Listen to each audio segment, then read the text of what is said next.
The fluorescent lights of Montana State Hospital burned cold at 4:37 a.m., their sterile glow painting the ICU corridor in shades of exhaustion and dread. Marcus Ghost Donovan's boots echoed against linoleum as he ran leather vests still damp from the rain he'd ridden through for the last 200 miles. His hands trembled, not from cold, but from the phone call that had shattered his sleep 3 hours earlier. Katie was dying. His daughter was dying, and he'd told her he'd handle it tomorrow. Tomorrow had come too late. A nurse materialized in his path clipboard pressed against her scrubs like armor. Her eyes held the practiced sympathy of someone who delivered bad news professionally. "Mr. Donovan, your daughter is in critical condition. Room 347. The doctor will, Marcus pushed past her, heard her protest dissolve into the background noise of beeping monitors and ventilators, breathing for people who couldn't breathe on their own. Room 347. The numbers blurred as he ran his 64-year-old body protesting every step, but his guilt driving him forward with the relentless momentum of a freight train that had lost its brakes. The door stood open. Inside, machines surrounded a hospital bed where his daughter lay broken. Katie's face, swollen beyond recognition, wore bruises like a painter had gone mad with purple and black. A breathing tube snaked down her throat. Her chest rose and fell with mechanical precision, no rhythm of her own left. In the corner chair sat Linda, his ex-wife, mascara streaked down her face like war paint. She looked up when Marcus entered, and her expression shifted from grief to something harder. "You're late." Linda's voice came out flat, drained of everything except accusation. "You're always late." Marcus moved to the bedside, took Katie's hand in his. Her fingers felt cold, lifeless. The ring he'd given her for her 16th birthday, a small silver band with her birthstone, still circled her finger, somehow untouched by whatever violence had destroyed the rest of her. "I came as fast as I could. I was in Billings. The club run. She called you first." Linda stood her chair, scraping against tile. "At 11 p.m., told you Ryan was hurting her. Said she needed you. What did you tell her, Marcus?" The memory surfaced like bile. Katie's voice on the phone, scared but trying to hide it. "Dad, I need help. Ryan's drunk and he's angry and I don't know what to do." And Marcus, exhausted from riding all day, had said the words that would haunt him forever. "I'll come get you tomorrow morning, baby girl. I'm 200 miles away. Lock yourself in the bathroom. I'll handle it tomorrow." "I told her I'd come," Marcus's voice cracked. I told her. "It's 4:30 in the morning." Linda moved closer, fury and grief warring in her expression. "She called you at 11. That's 5.5 hours. She's been dying for 5.5 hours while you—" "What, finished your ride, had a beer with your brothers?" "Took your time. The roads were flooded. There was an accident on I-90. I got here as fast as—" The door opened and a doctor entered. Indian, mid-40s, exhaustion etched into the lines around his eyes. His name tag read Dr. Patel. "Mr. Donovan, Mrs. Donovan." He nodded to each of them. "I need to explain your daughter's condition. Catherine sustained severe trauma. Multiple blunt force injuries to her head, broken ribs, internal bleeding. We've done everything we can, but the damage is extensive. Her brain is swelling and we can't control it." Marcus felt the floor tilt. "Is she going to make it?" Dr. Patel's pause lasted a century. "I'm very sorry. The injuries are incompatible with life. We're keeping her comfortable, but without the machines, she can't breathe on her own. The question now is how long you want to continue life support." "No." Marcus shook his head, the word torn from somewhere deep. "No, she's strong. She can fight this. Katie's a fighter." "Mr. Donovan." I said no. Linda's hand found his shoulder, and her touch carried more weight than words. When he turned to face her, he saw his own denial mirrored and rejected in her eyes. "She's already gone, Marcus. The doctor is telling us that machine is breathing for a corpse. Our daughter is gone." "She's not." Katie's eyes fluttered open. For one impossible moment, hope flared in Marcus's chest like a struck match. Her gaze found his face, recognition sparking in pupils blown wide from trauma and medication. Her lips moved around the breathing tube. Dr. Patel moved quickly. "Catherine, don't try to talk. You have a breathing tube. Just rest." But Katie's hand tightened on Marcus's with surprising strength. She pulled, drawing him closer, her eyes urgent and desperate. Dr. Patel hesitated, then carefully removed the breathing tube. Katie gasped, coughed, blood flecking her lips. Dad! The word came out as a whisper shredded by the tube's passage. You came. I'm here, baby girl. I'm here now. I'm sorry I'm late. I'm so sorry. Ryan. Katie's eyes struggled to focus. He had a spiderweb tattoo on his neck. I should have listened to you. About men who hit. Don't talk. Save your strength. We're going to fix this. The doctors are going to. No. Katie's grip weakened. I'm dying. I can feel it. Everything's cold. You're going to be fine. You're going to. Promise me. Blood bubbled at the corner of her mouth. Promise you'll protect other girls, women like me, who stay when they should run. Katie, Then why weren't you there when I needed you? Her eyes held his, and in them Marcus saw not accusation, but genuine confusion, the question of a child who'd always believed her father was invincible. I waited, I called, I thought you'd come. Marcus had no answer. The words lodged in his throat like shattered glass, cutting him from the inside. He'd told himself for years that he was a good father, a protector, a man who stood up for the vulnerable. But when his own daughter had needed him most, he'd chosen tomorrow over today. Chosen sleep over the 200-mile ride. Chosen wrong. I love you, Daddy. Katie's voice faded to almost nothing. Tell Mom, I'm sorry. I should have been stronger. No, baby girl, you were strong. You are strong. You're the strongest person I know. This isn't your fault. This is Ryan's fault. And I swear to you, I swear on my life he will pay. And I'll protect others. I'll keep them safe. I promise you. On everything I am, I promise. Katie's lips curved into something that might have been a smile. Her eyes drifted closed. The heart monitor's steady beep shifted to a long, sustained tone. Patel moved forward, checked for pulse-pupil response, all the rituals of confirming what everyone in the room already knew. Time of death of 47 a.m. His voice carried professional gentleness. I'm very sorry for your loss. Linda's sob filled the room raw and animal. But Marcus couldn't make a sound. He stood frozen, Katie's cooling hand still in his, the promise he'd just made echoing in his skull like a bell that would never stop ringing. Get out, Linda's voice cut through his paralysis. You killed her. Your promises killed her. Get out of here, Marcus. Get out and never come back. Linda, boy, you were 10 minutes too late. 10 minutes.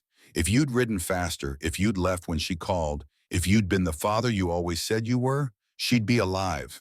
But you weren't, and she's dead, and I never want to see your face again.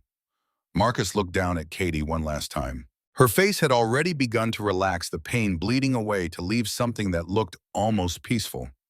The silver ring on her finger caught the fluorescent light, throwing tiny prisms across the white sheets. He left the room, left his daughter's body, left his ex-wife's grief, left the hospital, and walked into the cold January morning where his motorcycle waited like a faithful dog. The sky was beginning to lighten in the east-gray dawn, breaking over mountains that didn't care about dead daughters or broken promises. Marcus swung his leg over the bike, kicked the engine to life. The roar filled his ears, but couldn't drown out Katie's last question. Why weren't you there when I needed you? He rode. Rode through Billings as the city woke.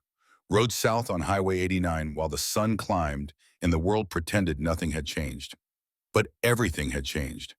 Marcus had become a man haunted by 10 minutes, and that ghost would ride with him every day for the rest of his life. Marpin. 5 years later, the ghost still rode shotgun. Wednesday afternoon, sunlight slanted through the windows of Rosie's diner, catching dust motes that drifted lazy through air that smelled of coffee and bacon grease and pie cooling on the counter. The clock above the register read 2:47 p.m., and Elena Reyes wiped down the Formica counter for what felt like the 100th time that shift. The lunch rush had ended an hour ago. Now the diner held only the usual stragglers. Mr. Peterson working his way through the newspaper one section at a time, his coffee cup refilled so many times the liquid was more cream than caffeine, and two truckers at the corner booth stretching a slice of cherry pie across a conversation about routes and weather and all the small talk that filled the empty spaces of long-haul driving.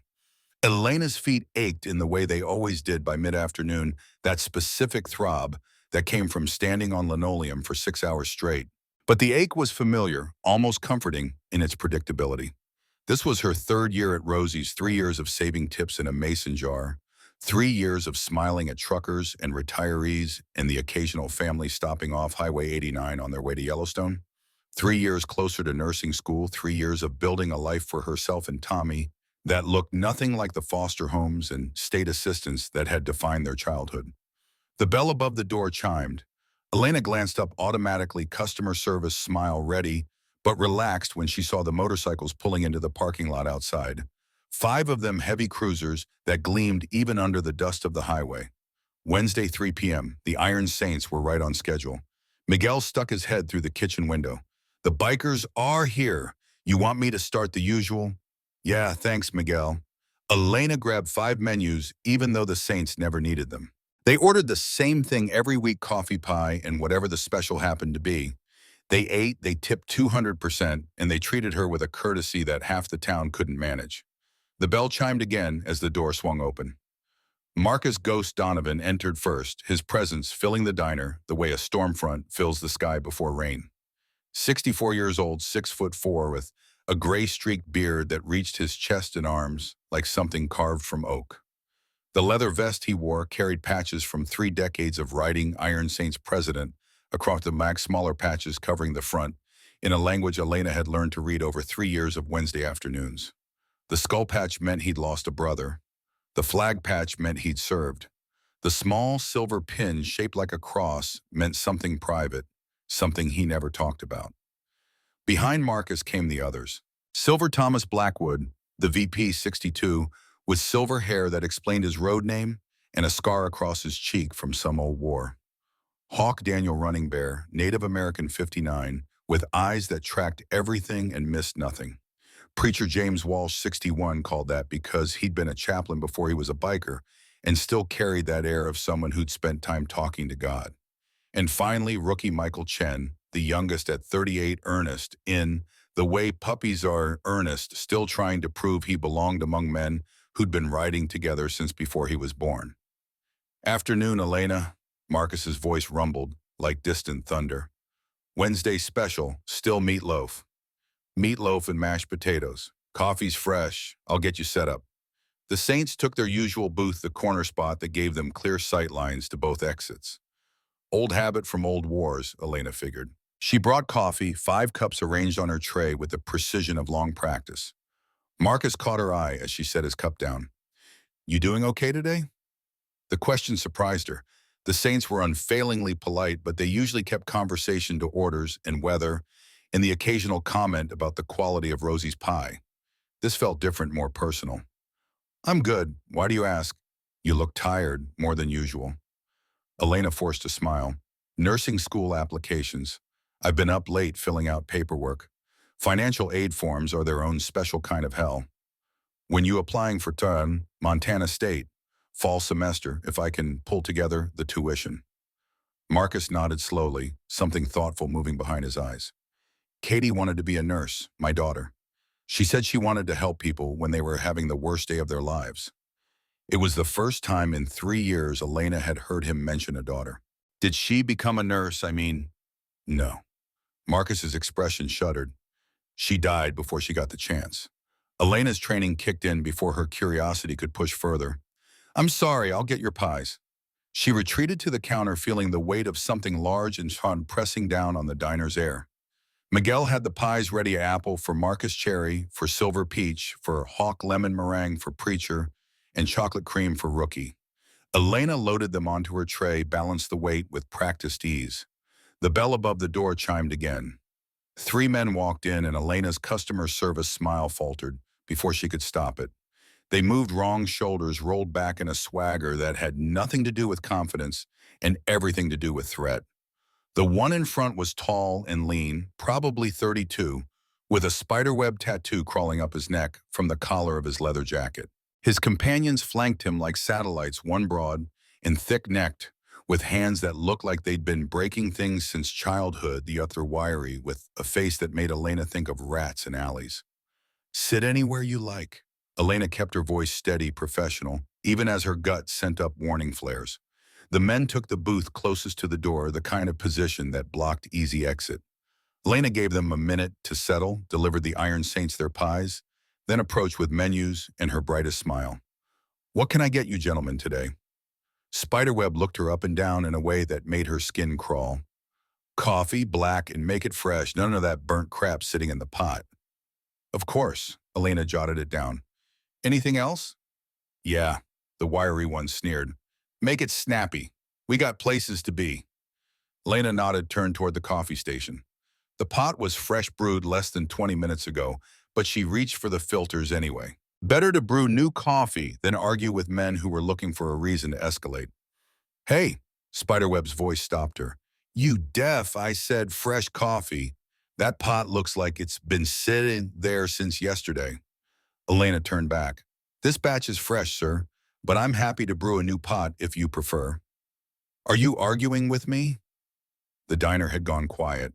Mr. Peterson stopped turning pages. Miguel's face appeared in the kitchen window.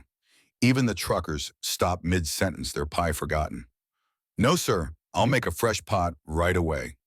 Elena turned again, but Spiderweb stood blocking her path. Up close, he smelled of cigarettes and something chemical, maybe meth. He used his height, all 6'2" of it, to loom over her 5'4" frame. "You know what your problem is, sweetheart." His breath was hot on her face. "You got an attitude. You think you're better than us." "I don't think that at all. I'm just trying to do my job." "Your job," he laughed, the sound like gravel in a garbage disposal. "Your job is to do what I tell you when I tell you. Now apologize." "Sir, if I offended you, I'm sorry. Let me just get you that coffee." "Not good enough." His hand shot out, grabbed her wrist hard enough that pain lanced up her arm. "Get on your knees and apologize properly." The air solidified. Miguel started to move from the kitchen, but the thick-necked guy was already up, one hand inside his jacket, in a gesture that needed no translation. Mr. Peterson half rose from his booth, then sank back down, his elderly face pale with fear and the knowledge of his own limitations. "I can't do that." Elena tried to pull her wrist free. "Please let go of me. Make me." Elena twisted, used the momentum to break his grip the way her father had taught her when she was 12, and the world still had fathers in it.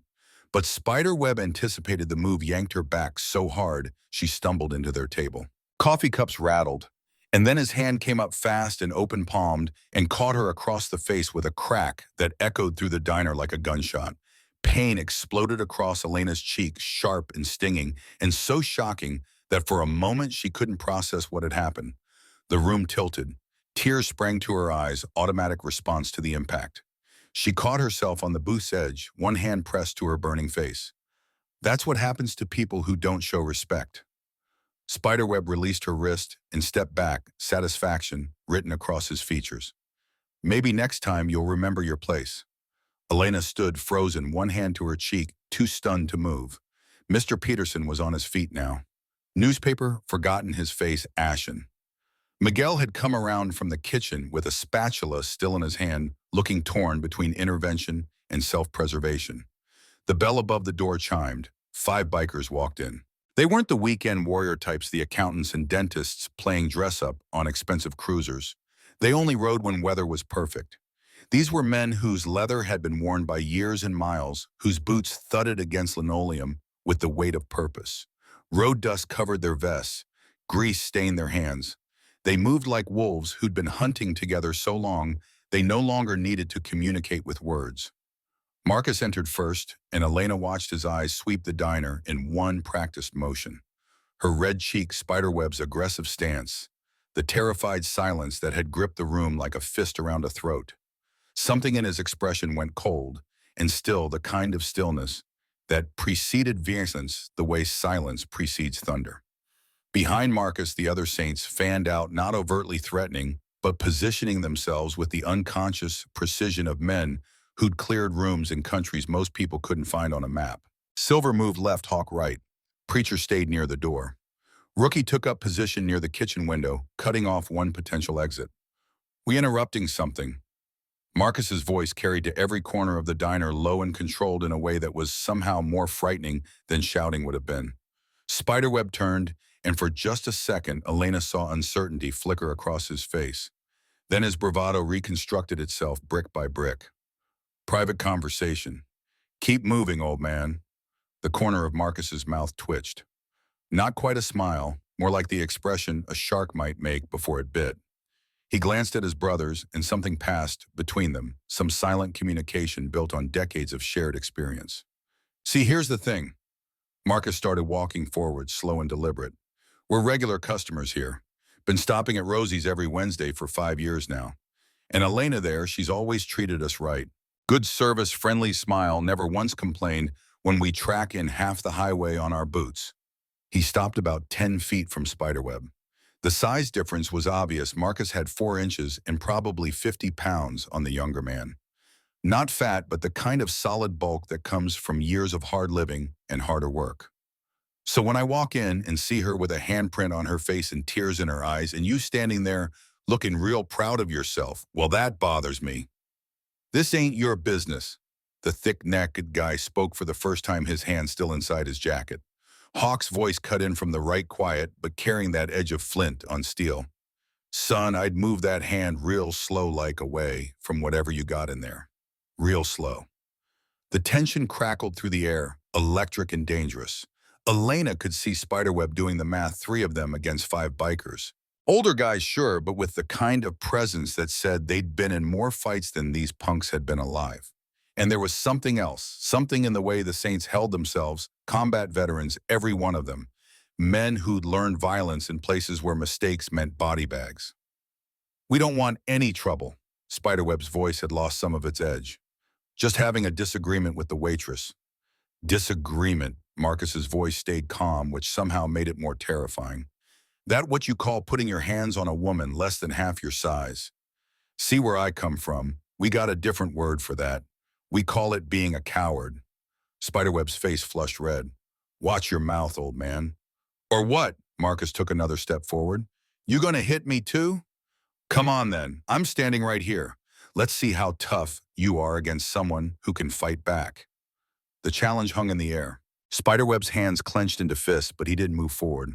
His companions had gone very still, their earlier bravado evaporating like water on hot asphalt. That's what I thought. Marcus turned to Elena, and his expression softened in a way that made something crack in her chest. You okay, darling? Elena nodded, not trusting her voice. Miguel, Marcus called toward the kitchen. You call the cops yet? Miguel held up his cell phone. Pshimo, on the phone with them now. Spiderweb's eyes went wide. You can't. We didn't do nothing. You assaulted that young lady. Silver's voice came from the left, cultured and educated in a way that contrasted with his scarred face. That's battery. Probably some other charges too, given you were trying to intimidate her. It was just a slap, the wiry one protested. Just a slap. Marcus's voice dropped even lower, and Elena saw his hands clench and unclench at his sides like he was physically restraining himself from violence. Let me tell you something about just a slap. My daughter was about Elena's age, worked her way through college as a waitress just like her. And if I ever found out someone put their hands on her the way you did to Elena, there wouldn't be enough of him left to arrest. You understand what I'm saying? The threat wasn't veiled. It was crystal clear and delivered with the absolute certainty of a man who meant every word and had both the capability and willingness to make good on it. Spiderweb looked at the door, clearly calculating whether he could make a run for it. But Preacher had positioned himself there, not blocking it overtly, but present in a way that said getting past him wouldn't be easy. Sit down. Marcus's voice allowed no argument. Slowly, the 3 men sat back in their booth. The thick-necked one had finally moved his hand away from his jacket, both palms now visible on the table in a gesture of surrender. The wiry one stared at the tabletop, suddenly fascinated by the pattern of water rings and old coffee stains. Elena, Marcus's voice gentled, you want to come over here by us just until the cops arrive. Elena moved on legs that felt disconnected from her body, crossed the diner on autopilot, and found herself standing near the Saints' booth. Rookie quietly handed her a clean napkin. She pressed it to her face, felt wetness, and realized she was crying. Thank you, she whispered. Nothing to thank us for. Rookie's voice was kind, just doing what's right. The minutes that followed felt suspended in amber. The 3 men sat in sullen silence, occasionally glancing at the Saints, who'd positioned themselves like a human wall between the thugs and any possible escape. Marcus pulled up a chair near Elena, not crowding her, but staying close enough that she felt protected. "You've been working here long." His tone was conversational, clearly trying to help her calm down. "3 years. Saving for nursing school." "Nursing, that's noble work. My ex-wife was a nurse. Toughest person I ever met." He smiled, and the expression transformed his face from intimidating to almost gentle. "Takes a special kind of strength to care for people when they're at their worst. That's why I want to do it, to help people." "Well, you've been helping people every Wednesday with good coffee and a kind word. That counts for something too." Police arrived 7 minutes after Miguel's call, their sirens cutting through the afternoon quiet. Two patrol officers entered, took in the scene with practiced efficiency. The Saints stepped back but didn't leave, giving statements one by one about what they'd witnessed when they walked in. Spiderweb tried to claim it was all a misunderstanding, that Elena had gotten hysterical over nothing. But the red mark on her face told a different story, and when Miguel offered to show them the security footage from the camera above the register, the three men went quiet. They were arrested on charges of battery and criminal intimidation. As the officers led them out in handcuffs, Spiderweb shot a venomous look back at the diner. But Marcus stepped into his line of sight, blocking Elena from view, and the message was clear as daylight. "You'll have to go through me first." When the police cars pulled away, Elena finally let herself collapse into the booth. The adrenaline was draining out of her all at once, leaving her shaking so hard she couldn't hold the glass of water Miguel brought. Her hands trembled. Her breath came in shallow gasps. The reality of what had almost happened, what might have happened, if the Saints hadn't walked in exactly when they did, crashed over her in waves. Marcus slid into the booth across from her, his massive frame taking up half the space. "First time something like that's happened." Elena nodded, not trusting herself to speak without breaking down completely. "Won't be the last, unfortunately. World's got its share of people who think power comes from hurting those they perceive as weaker. They're wrong, of course. Real power is knowing you could hurt someone and choosing not to. It's standing up for people who can't stand up for themselves. Like you did today." Marcus shrugged, but something old and painful moved behind his eyes.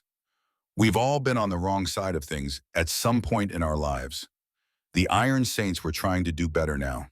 Make amends, you could say." "Why?" Elena asked. "Why did you help me? You don't even know me." "Don't need to know you to know right from wrong. And we've been coming here long enough to know you're one of the good ones.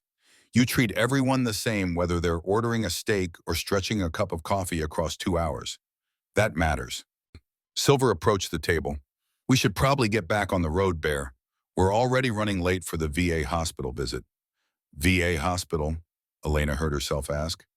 "We go every Wednesday." Rookie joined them, his young face earnest. "Spend a few hours with the veterans, especially the ones who don't get many visitors. Bring some magazines, play cards, just be there, you know." Fresh tears sprang to Elena's eyes, but these were different. "You're all veterans. Some of us." Marcus stood fishing out his wallet. "Others just believe in taking care of the people who served. It's a way to give back." He pulled out $100 bill and laid it on the table. "I can't accept this," Elena protested. "It's too much." "It's not enough." Marcus's voice was firm. "And I wasn't asking. You take that money, put it toward your nursing school. Consider it an investment in the future. You're going to help a lot of people, Elena, I can tell." He turned to leave, but Elena stood quickly. "Wait." Marcus paused. "Can I?" Elena felt heat rise to her face. "Can I hug you? Is that weird?" The massive biker's face broke into a genuine smile, the kind that crinkled the corners of his eyes and made him look years younger. "Not weird at all, darling." Elena wrapped her arms around him, and it was like hugging a mountain. But it was also the safest she'd felt since the whole nightmare began. When she pulled back, she looked at each of the Saints in turn. "Thank you, all of you. I don't know what would have happened if you hadn't walked in." "We'll never know." Marcus pulled out a business card, the Iron Saints logo embossed across the front, a phone number printed below. "And that's just fine.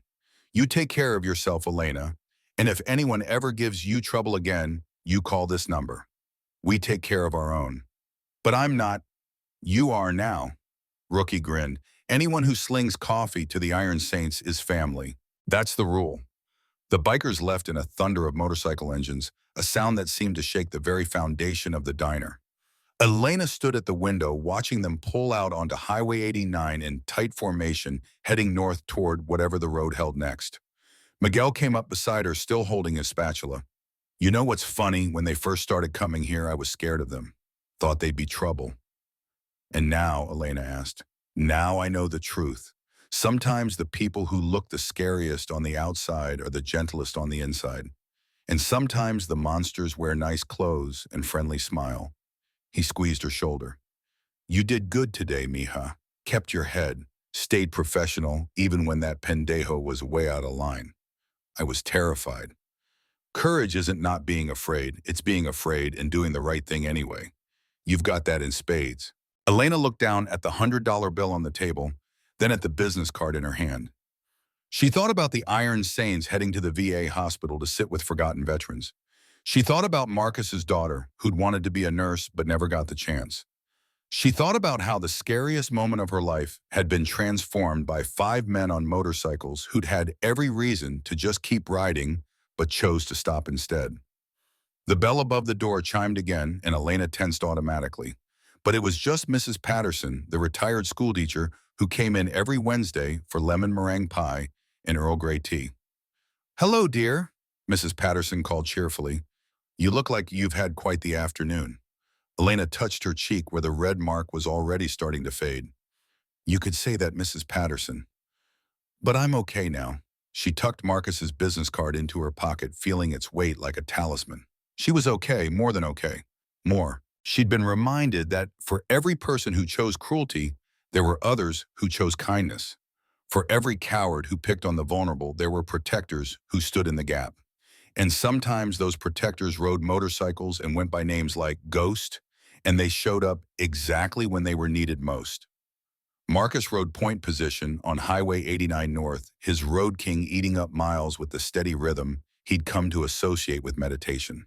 The afternoon sun slanted through pine trees, throwing shadows across asphalt that shimmered with heat. Behind him, his brothers rode in their usual formation, Silver on his right, Hawk on his left, Preacher and Rookie bringing up the rear. They'd been riding together so long, they moved like a single organism, adjusting to curves and traffic without conscious thought. But Marcus's mind wasn't on the road. It was back in that diner, seeing Elena's red cheek and terrified eyes, seeing Katie's bruised face in the hospital bed. The two images overlapping until he couldn't separate them, until every woman in trouble became his daughter, and every moment of hesitation became those 10 minutes that defined his failure. The spiderweb tattoo bothered him. Bothered him in a way he couldn't quite articulate, but felt in his gut like a fist clenching. Spiderweb with RC 2019 inside it. Ryan Castellano's memorial. The nephew of Anthony Castellano, the man who'd posted Ryan's bail 5 years ago. The man whose money had bought Ryan 6 months of freedom before someone Marcus had made sure of this, arranged for Ryan to have an accident in the county jail. His phone buzzed in his pocket. Marcus pulled to the shoulder, the other Saints following suit. He checked the screen, Sheriff Tom Harrison. A friend, one of the few law enforcement officers who'd looked the other way when justice needed to be served outside the boundaries of what was strictly legal. Tom. Marcus, we got a problem. Tom's voice sounded strained. Vincent Russo, the guy who assaulted Elena Reyes Anthony Castellano, posted his bail. $250,000 cash. He's out. Already it's been 3 hours. That's what I said. More than that, Anthony's attorney filed harassment charges against you. Says you threatened his nephew without provocation, that Vincent was the victim of biker gang intimidation. That's bullshit. Elena's the victim. I know, brother, but Castellano's got Judge Morrison in his pocket. Warrants being issued for your arrest. You need to lawyer up. Marcus felt the road tilt beneath him, not literally, but in that way reality sometimes shifted, when you realize the game was rigged from the start. How long do I have? 48 hours, maybe less. Marcus, I can't protect you from this. Castellano's playing chess while we're playing checkers. Thanks for the heads up, Tom. Watch your 6. Castellano doesn't forget, and he doesn't forgive. The call ended. Marcus stared at his phone for a long moment, then looked up at his brothers who'd gathered around. Their faces asked the question their mouths didn't need to. Anthony Castellano bailed out Vincent, and he's coming for me. Silver's expression went hard. Then we prepare for war. We can't. Marcus pocketed his phone. We've got to be smart about this. Castellano owns half the county judges included. He wants me arrested on harassment charges, wants to paint us as the aggressors. What's the play? Hawk asked. We stick to schedule. VA hospital visit like always. We don't give Castellano any excuse to escalate. And we figure out what he wants before he makes his move. He wants revenge for Ryan, Preacher said quietly. That's what this is about. Marcus nodded slowly. They all knew the truth, or most of it anyway. Only Silver knew the full story, how Marcus had borrowed $50,000 from Russian loan sharks to pay for Ryan's prison murder, how that debt had grown to $500,000 with interest, how Marcus had robbed one of Castellano's drug houses to pay it off. The money had saved the Iron Saints clubhouse from foreclosure, but it had also put a target on Marcus's back that he'd known would come to eventually. Then we deal with it when it comes. Marcus swung back onto his bike. Right now, we've got veterans waiting. Let's ride. Montana VA Medical Center sprawled across 10 acres on the north side of Billings, a modern facility that tried and mostly failed to disguise its institutional nature with landscaping and earth-tone paint. Marcus pulled into the parking lot at 3:30 p.m., exactly on schedule. The Saints parked their bikes in a row, removed helmets, checked their appearance with the automatic vanity of men who knew they were representing something larger than themselves. Inside, the smell of disinfectant and age greeted them. The receptionist, Angela, 45, had worked there since the place opened, smiled when she saw them. Right on time, boys. The veterans have been asking about you. We'd never miss Wednesday. Silver's voice carried that cultivated warmth he saved for civilians. How's your mom doing? Last week you said she was having hip surgery. She came through it beautifully. Thank you for asking. Angela's smile widened.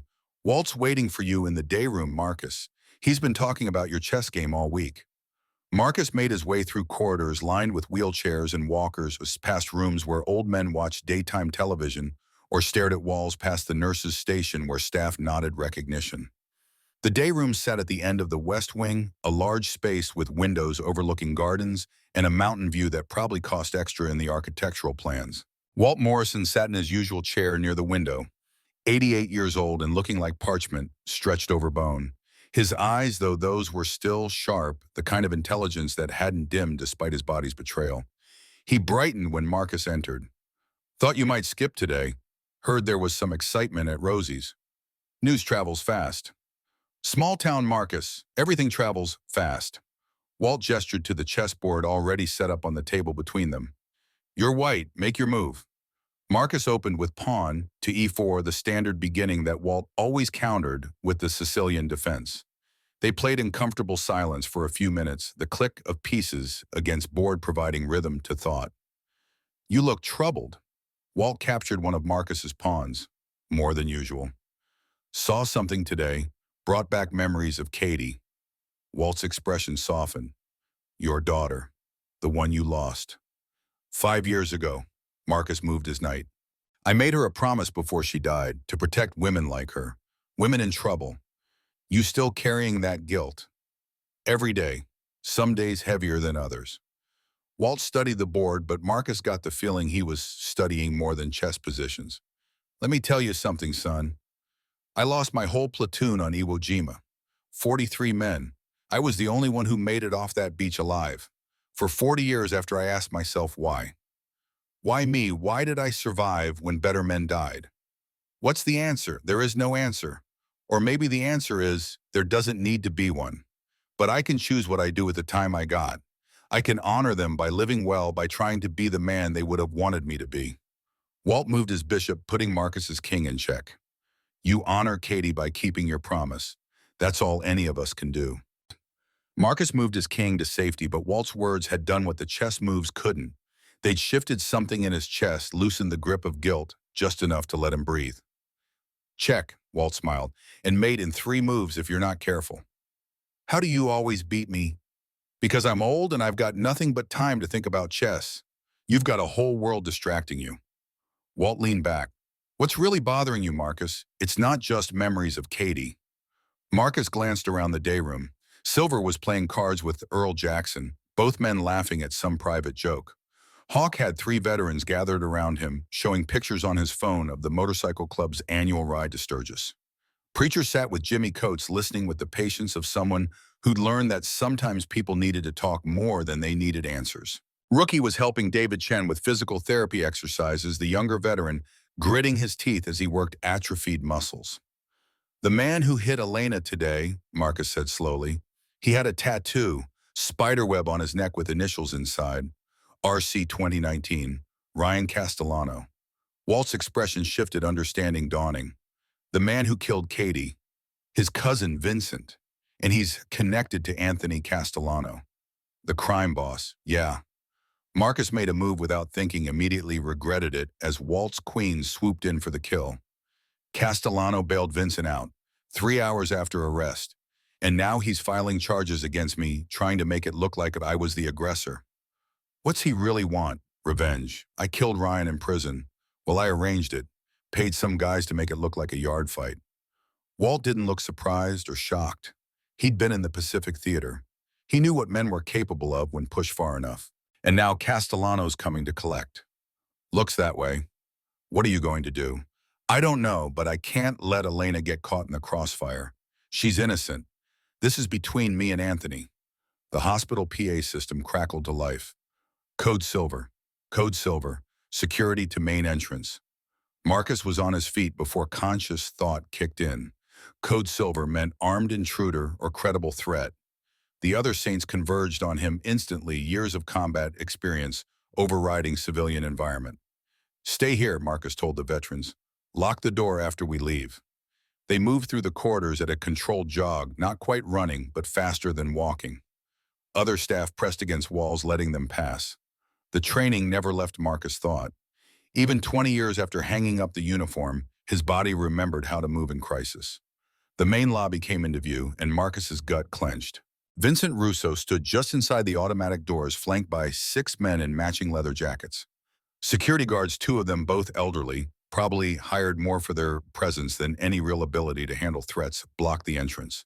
Vincent carried a bouquet of flowers, absurd, in his scarred hands, a mockery of apology.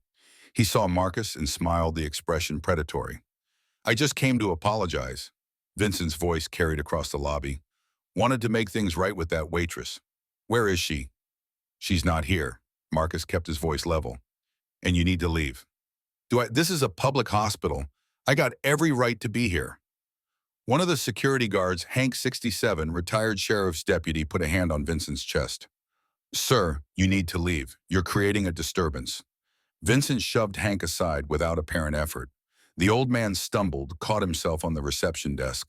The other guard reached for his radio, but one of Vincent's crew stepped forward, hand inside jacket, in that universal signal of concealed weapon.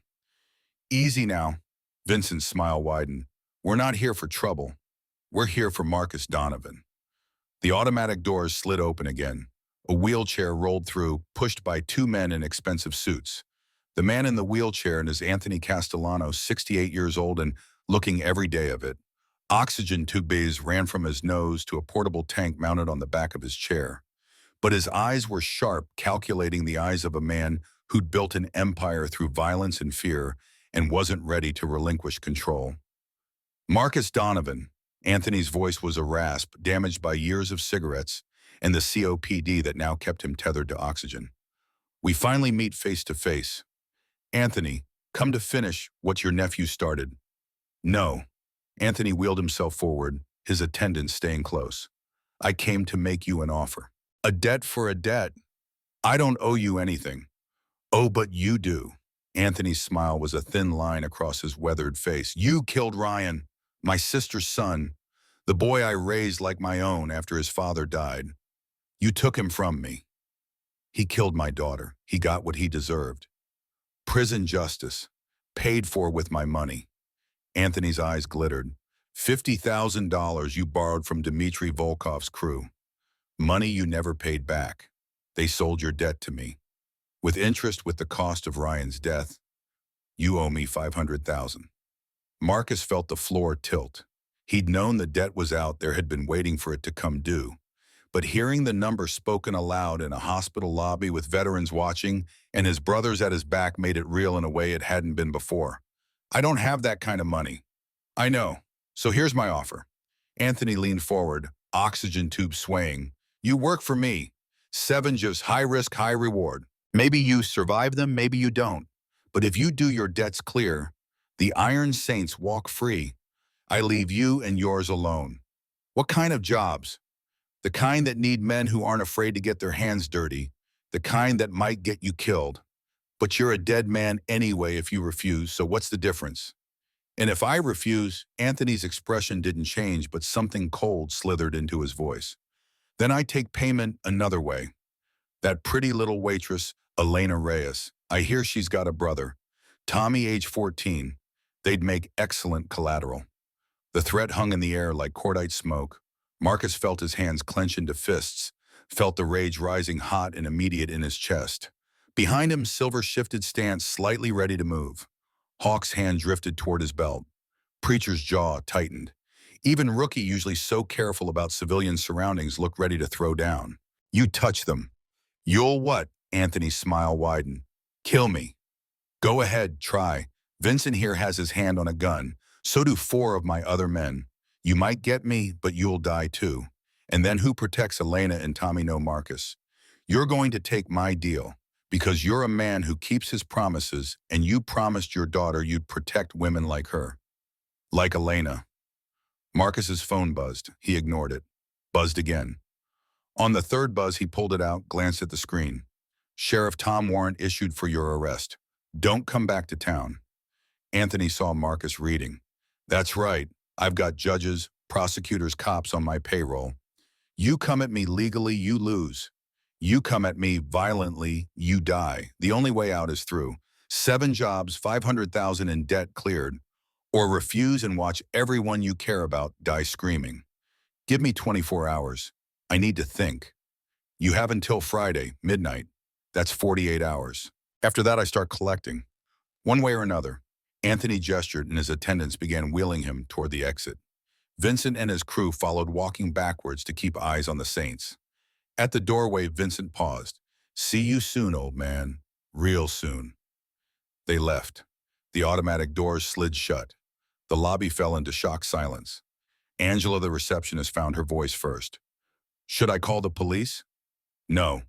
Marcus's voice came out rough. It won't help. Silver moved close, spoke quietly. Boss, we can't work for Castellano. That's everything we fought against. But if we don't, he'll kill Elena and Tommy. Hawk's voice was tight with controlled anger. There has to be another way. Preacher looked at Marcus with eyes that had counseled dying soldiers and knew desperation when he saw it. What if we go to the FBI? Rookie suggested. Witness protection. No. Marcus shook his head. I won't ask Elena to give up her life. I made Katie a promise. I'm keeping it. Then what do we do? Oh. Marcus looked at his brothers. These men who'd ridden with him for decades, who'd fought beside him in wars, both foreign and domestic, who'd never once questioned his leadership, even when his decisions led them into hell. We prepare for war. Elena's apartment occupied the second floor of a converted house on Maple Street, the kind of building that had been nice once and was now just affordable. One bedroom she'd turned into 2 by hanging a sheet down the middle. Her side had a twin mattress and a lamp and her nursing school textbooks. Tommy's side had posters of basketball players and a desk they'd found at Goodwill. The bathroom was down the hall, shared with 3 other tenants. The kitchen was barely large enough for 1 person, let alone 2, but they made it work. 8 p.m. on Wednesday evening, and Elena stood at the stove stirring spaghetti sauce while Tommy did homework at the folding table that served as both desk and dining surface. Algebra from the way his forehead crinkled and his pencil tapped in irregular rhythm against the table. Your face looks better. Tommy glanced up. Does it still hurt? Not much. I'm okay. Those bikers today, they were like superheroes. Elena smiled despite herself. They're just good men, Tommy. Can we be like that? When I grow up, the question caught her off guard. She turned from the stove, studied her brother. 14 years old, trying so hard to be tough, to be the man of the house, even though he was still just a kid. 8 years since their parents died. 8 years of Elena raising him while barely knowing how to raise herself. You already are like that, kiddo. You're the best brother anyone could ask for. Tommy's face scrunched up. But I want to be able to protect you, like those bikers protected you today. I want to be strong enough that nobody ever hurts you. Elena crossed to the table, ruffled his hair in a way he pretended to hate, but secretly loved. You protect me every day just by being here, by being good and kind and doing your homework and making me laugh. That's the most important kind of strength there is. A knock at the door interrupted the moment. Elena checked the peephole, Marcus and Silver both looking serious in that particular way that meant bad news was coming. She opened the door. Is everything okay? No, can we come in? Elena let them in, suddenly conscious of how small the apartment was, how shabby the furniture. Marcus had to duck to clear the doorframe. Silver's eyes swept the space with the automatic assessment of someone who'd learned to evaluate rooms for threats and exits. Tommy stood from the table, protective instincts kicking in despite his age and size. Who are you? These are the bikers from the diner. Marcus and Silver. Elena gestured. Guys, this is my brother Tommy. Marcus extended his hand. Pleased to meet you, Tommy. Your sisters told me you're a good kid. Tommy shook, trying not to look impressed by the size difference. She said you protected her today. We helped, but she protected herself pretty well. Marcus released Tommy's hand, looked at Elena. Can we talk? Maybe Tommy should go to his room. No, Elena kept her voice firm.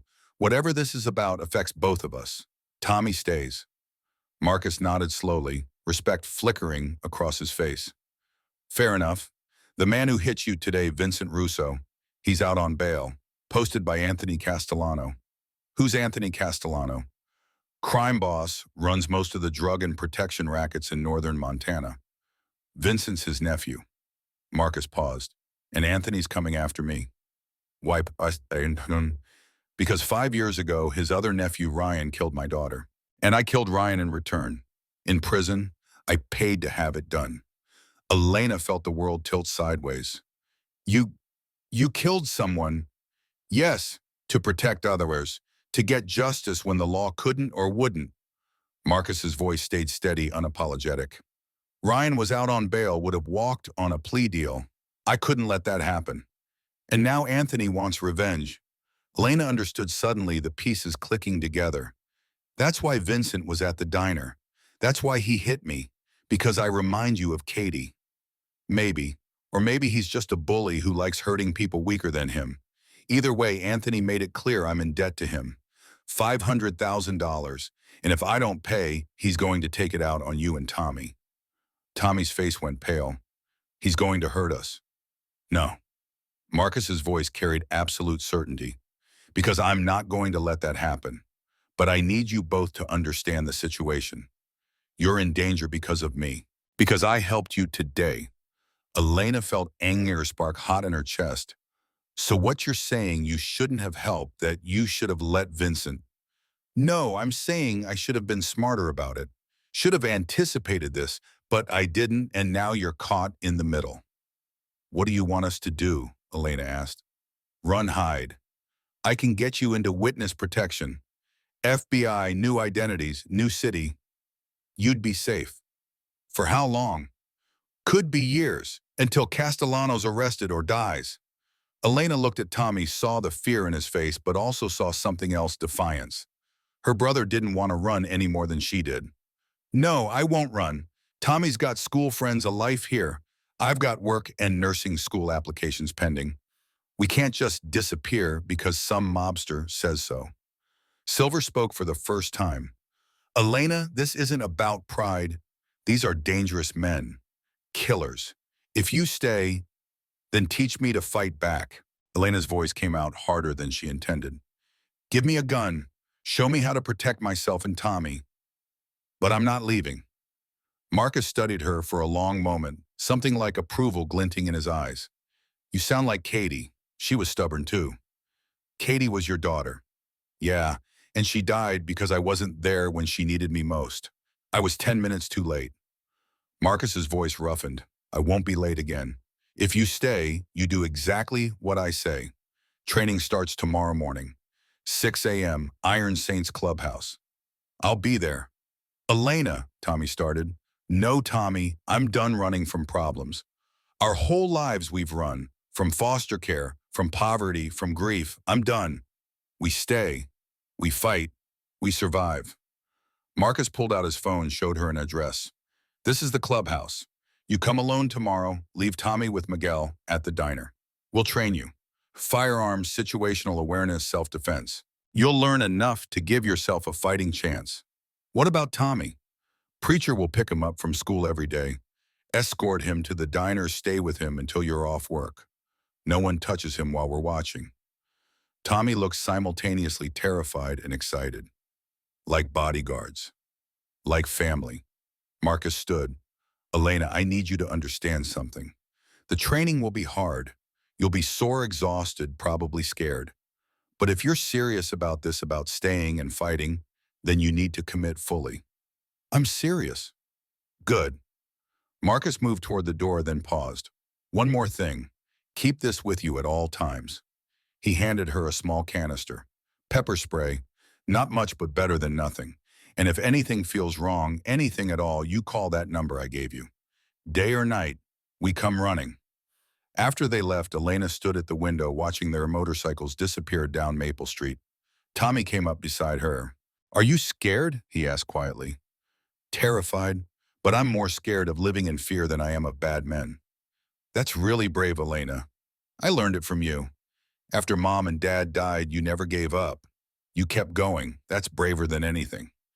Tommy leaned against her, and they stood there in the gathering dark, two kids who'd already survived so much, preparing to survive more.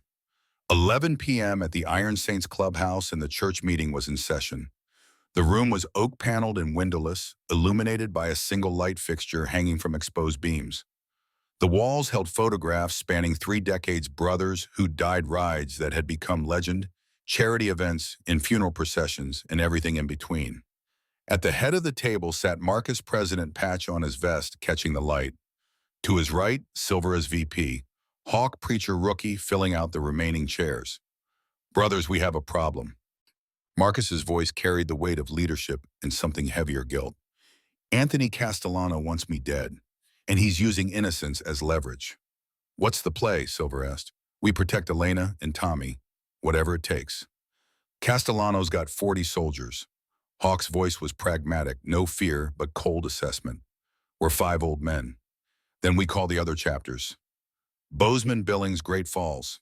Get reinforcements. No, Marcus shook his head. This is my debt, my fight. I won't drag the whole club into war. Rookie leaned forward, his young face serious in a way that made him look older. With respect, Prez, it's not just your fight. Elena's family now. We all saw it today. When family's threatened, we all fight. That's the code.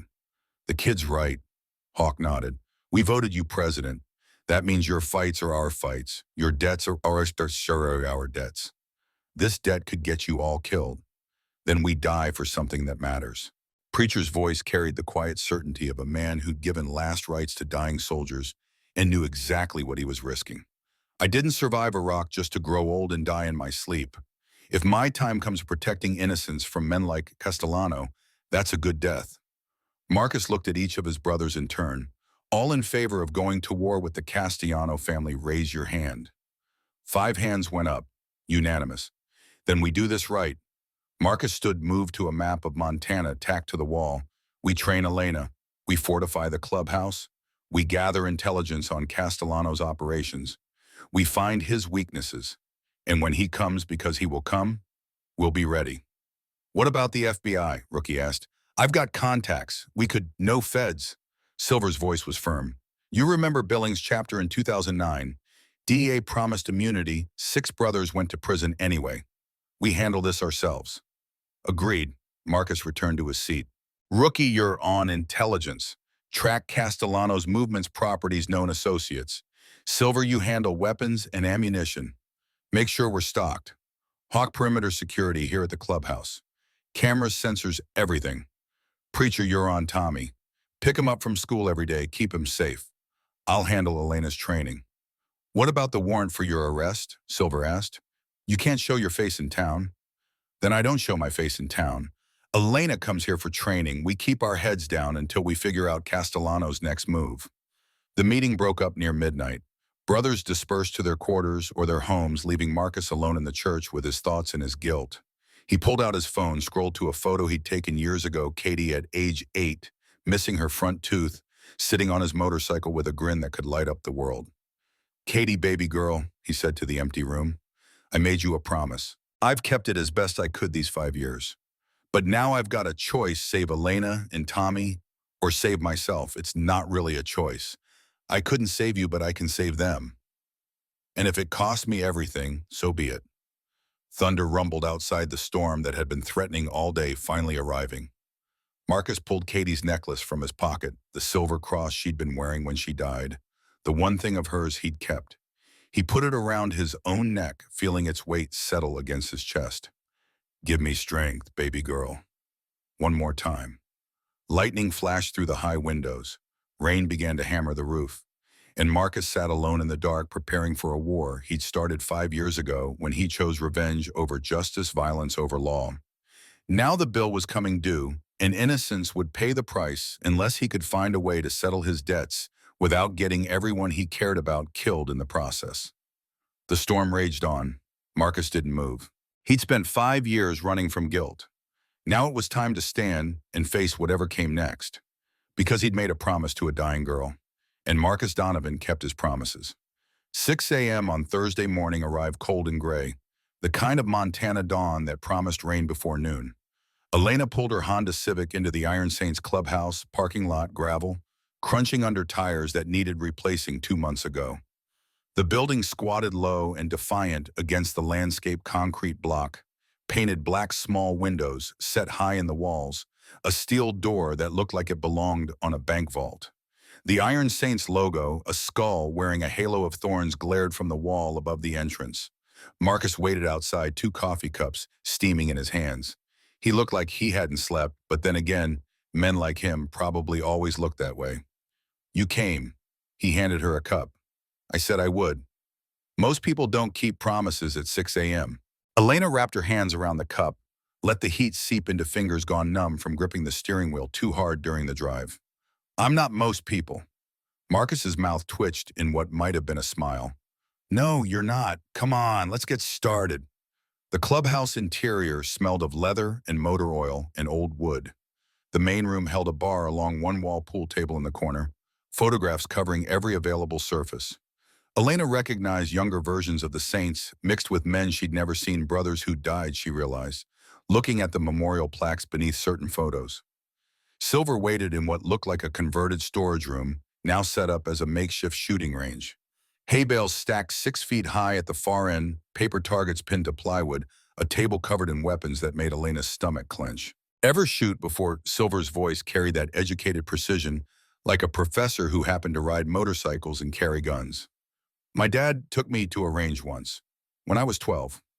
Okay, we'll start with basics. This is a Glock 19, 9mm 15-round magazine, safe action trigger. Silver picked up the pistol, cleared it with practiced efficiency, handed it to Elena. Grip first. Feel the weight. Get comfortable with it in your hands. The gun felt heavier than Elena remembered, more substantial. Not quite alive, but not quite inert either, something with potential energy waiting to be released. Grip high on the back strap, support hand underneath, thumbs forward. Silver demonstrated with his own weapon. You want a firm grip, but not strangling it. The gun's going to recoil. Let it. Don't fight it. Elena adjusted her hands, mimicked his stance. Silver moved behind her, corrected her posture with impersonal efficiency, shoulders forward, knees slightly bent, weight on the balls of her feet. Now press the trigger, don't pull. Smooth, steady pressure straight back. Anticipating recoil is what throws off your aim. Trust the weapon. It'll do what you tell it. The first shot surprised her. The noise, even through ear protection, the sharp crack that punched through her chest. The recoil snapped her wrists up, and the round went high, punching through the top corner of the target 15 yards away. Again, Silver's voice stayed patient. This time focus on the front sight. Everything else blurs out. Just the front sight and smooth trigger press. Elena fired again. Closer to center mass, but still high and right. Again. Again. Her hands started to shake from tension. Sweat beaded on her forehead despite the cool air. You're anticipating. Silver moved beside her. I can see it in your shoulders. You tense up right before the shot. The gun won't hurt you. The noise won't hurt you. Relax and let it happen. 15 rounds later, her grouping had tightened. Not good, but better. 4 rounds in the center mass area, the rest scattered around the torso. Silver reloaded the magazine, handed it back. Keep practicing. I want 200 rounds through that gun this morning. By the time we're done, you'll know it like your own heartbeat. 200 rounds. Elena's hands were bleeding. By round 50, blisters forming where the grip rubbed against soft palms. By round 100, her shoulders screamed and her ears rang despite the protection. By round 150, something shifted. The gun stopped feeling like a foreign object and started feeling like an extension of her hands. The trigger press smoothed out. The recoil became predictable, almost comfortable. At round 200, she put 14 of 15 rounds in center mass. Silver nodded approval. Better. Not great, but better.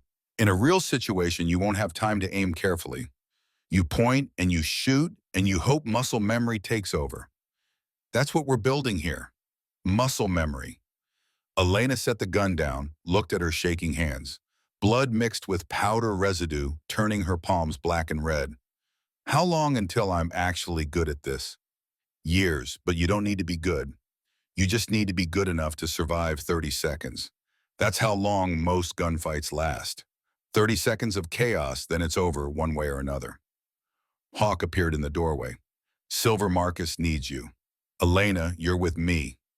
The parking lot had transformed into an obstacle course while she'd been shooting. Cones arranged in patterns, ropes marking boundaries, a van parked at one end with the driver's door hanging open. Situational awareness. Hawk's voice carried that flat affect of someone giving a briefing. You can't win a fight you don't see coming, so you watch. Always. Walk me through this parking lot. Identify the threats. Elena studied the scene. The van, doors open, but I don't see anyone. Could be someone inside waiting. Good, what else? Those cones, they're blocking the most direct path to the exit. I'd have to go around, which takes time. Excellent. What else? Elena scanned the perimeter. A motorcycle with its kickstand down, but engine warm enough to shimmer the air above it. A figure preacher she realized standing near the tree line in a jacket too heavy for the temperature. A car parked across 2 spaces, blocking easy exit. The motorcycle's ready to go. Quick getaway.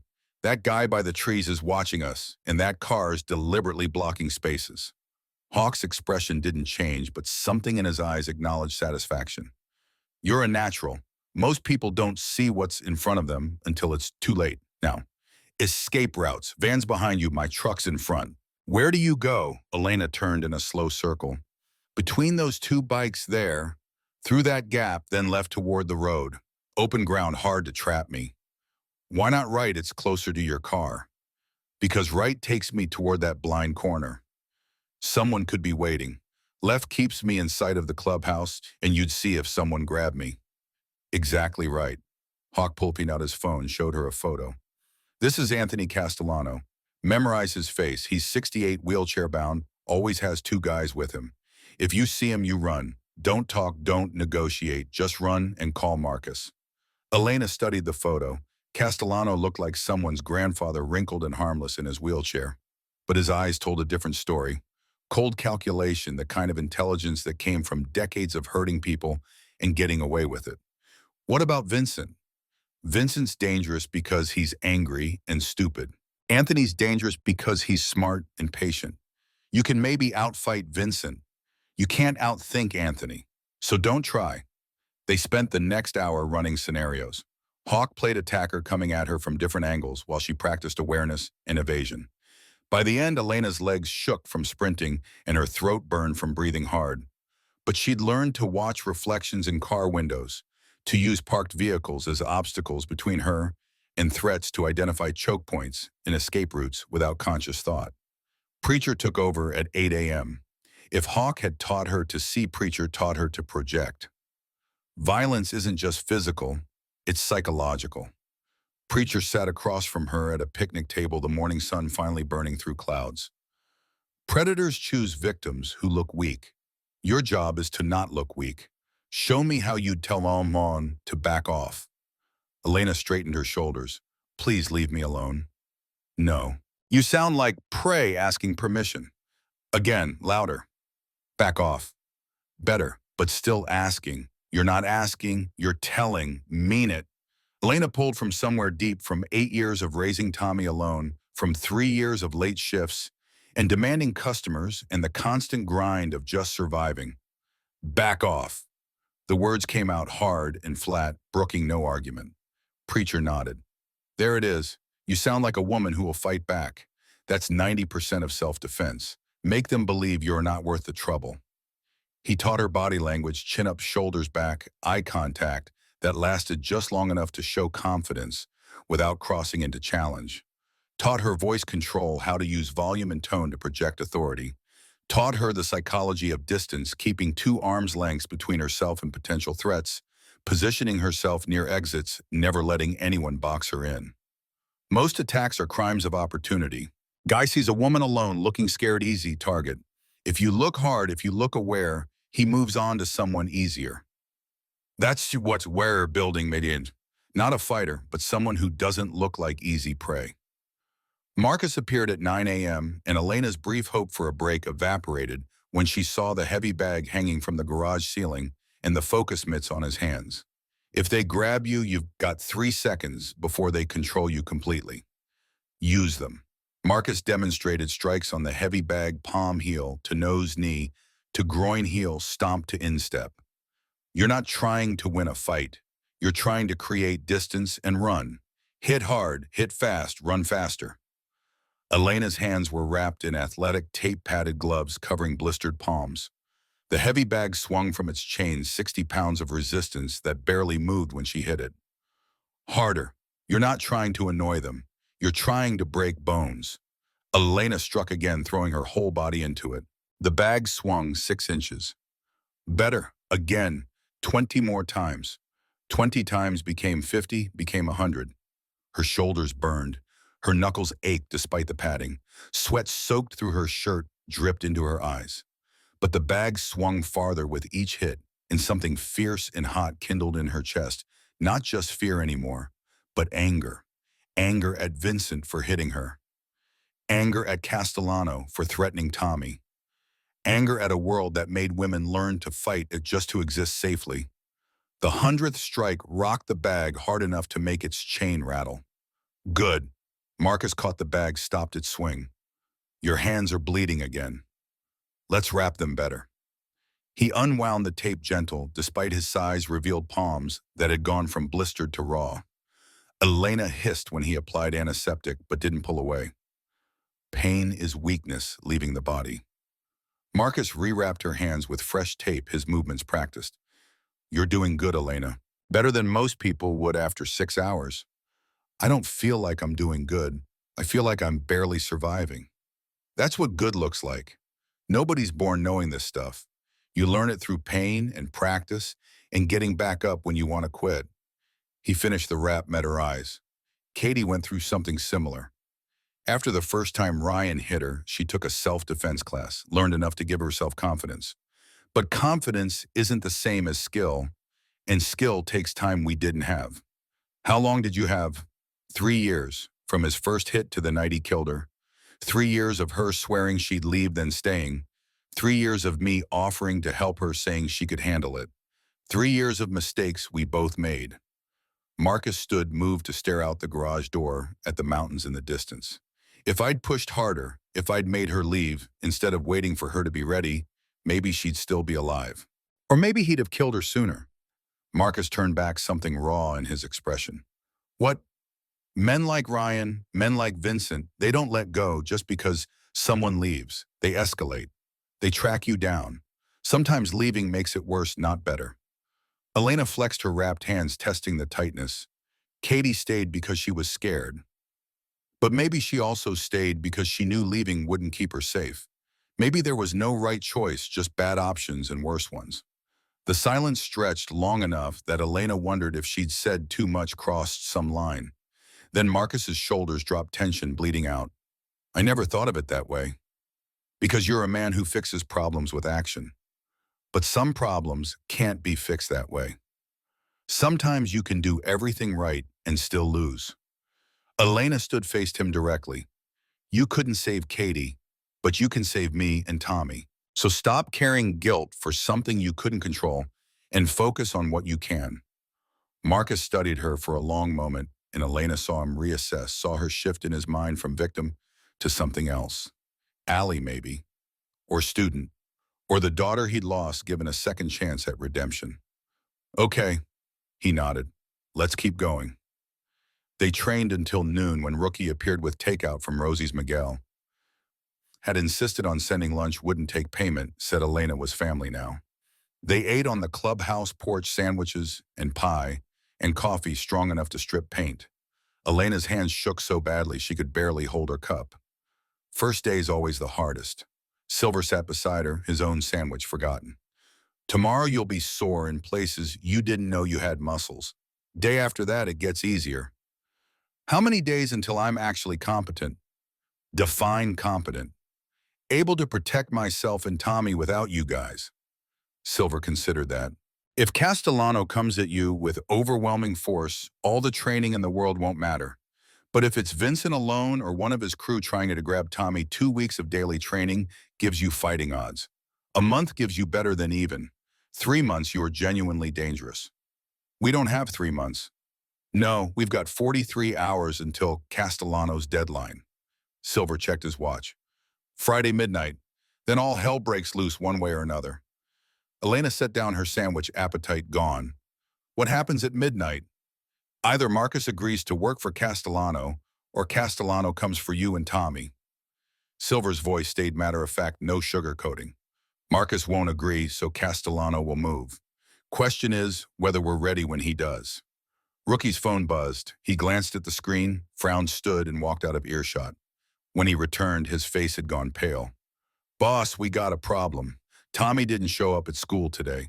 Elena was on her feet before conscious thought. What, I dropped him off at 7:30. Principal's office called. Tommy's marked absent. First period teacher never saw him. The world tilted sideways. Elena grabbed the porch rail, felt splinters bite into her raw palms. Where is he? Did Castellano? Hawk's already on his way to the school. Marcus pulled out his phone, speed dialed. Silver, get to Elena's apartment, check if Tommy went home. Preacher sweep Tommy's usual hangouts, library, arcade park. Rookie with me. Elena, you stay here. No, he's my brother. I'm coming. Elena, I said I'm coming. Elena's voice came out harder than intended, but she didn't soften it. You don't get to protect me by keeping me in the dark. Tommy's my responsibility. I'm coming. Marcus looked like he wanted to argue, then nodded. Okay, but you stay close to me. No heroics. They rode to Pinewood High School in Marcus's truck, Elena, in the passenger seat, gripping the door handle hard enough to leave marks. Her mind raced through possibilities, each worse than the last. Tommy grabbed on the way into school. Tommy lured away by someone claiming to know Elena. Tommy hurt or scared or calling for her while she'd been training to protect him and failing anyway. The school parking lot held maybe 20 cars, most belonging to staff. Marcus pulled in near the main entrance, killed the engine. Hawk's motorcycle was already there, the man himself standing near the double doors talking to a woman in business casual, the principal, Elena realized. Miss Reyes. Principal Hayes looked genuinely concerned, which somehow made it worse. I'm so sorry. Tommy signed himself out at 8:15 a.m. That's impossible. I watched him walk through those doors. Hayes pulled out a clipboard, showed the sign-out sheet. The signature read Elena Reyes in handwriting that looked close to hers but wasn't quite right. Too neat, too practiced, the E slightly wrong. Who authorized this?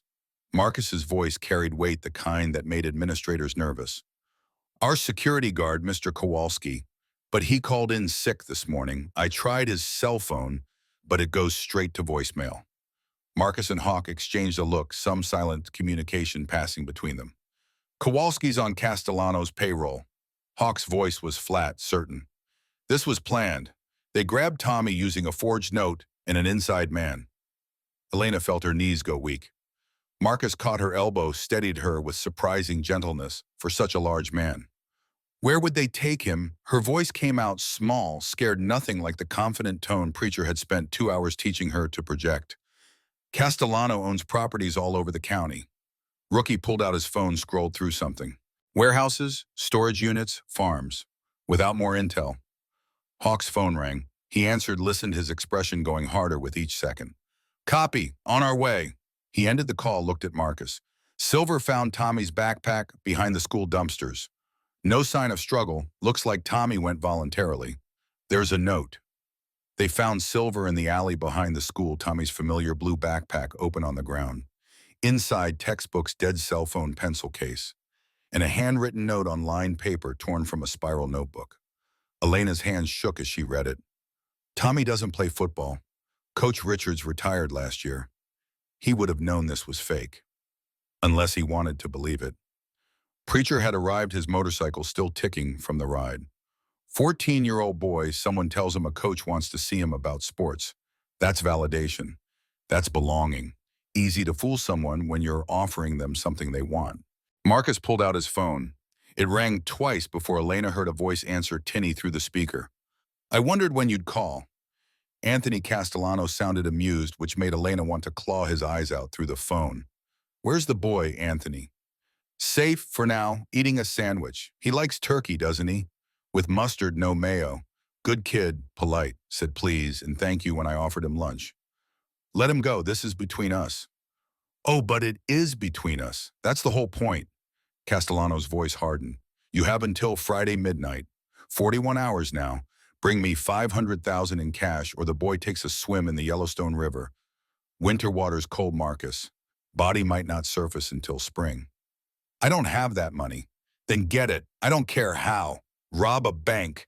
Sell drugs. Mortgage your clubhouse. I don't care. Background noise, muffled voice. Tommy's voice saying something Elena couldn't make out. Oh, the boy wants to talk to his sister. How sweet. There was rustling. Then Tommy's voice came through the phone, scared but trying to sound brave. Elena, I'm okay. They haven't hurt me. I'm sorry, I thought I was meeting Coach Richards about... The phone changed hands again. See, he's fine for now. Friday midnight, Marcus. The old meatpacking plant on River Road. You know it. Come alone. Cash only. No cops, no FBI, no brothers. Just you. Or the boy dies. The call ended. Elena grabbed the phone from Marcus's hand, tried to call back. It went straight to voicemail, number blocked or phone destroyed. She tried again. Again. Her hands shook so hard she dropped the phone. Silver caught it before it hit the ground. This is my fault, Elena's voice cracked. I should have walked him to class. I should have... This is not your fault. Marcus gripped her shoulders, forced her to meet his eyes. Castellano's a predator. He'd have found a way no matter what you did. This is on him, not you.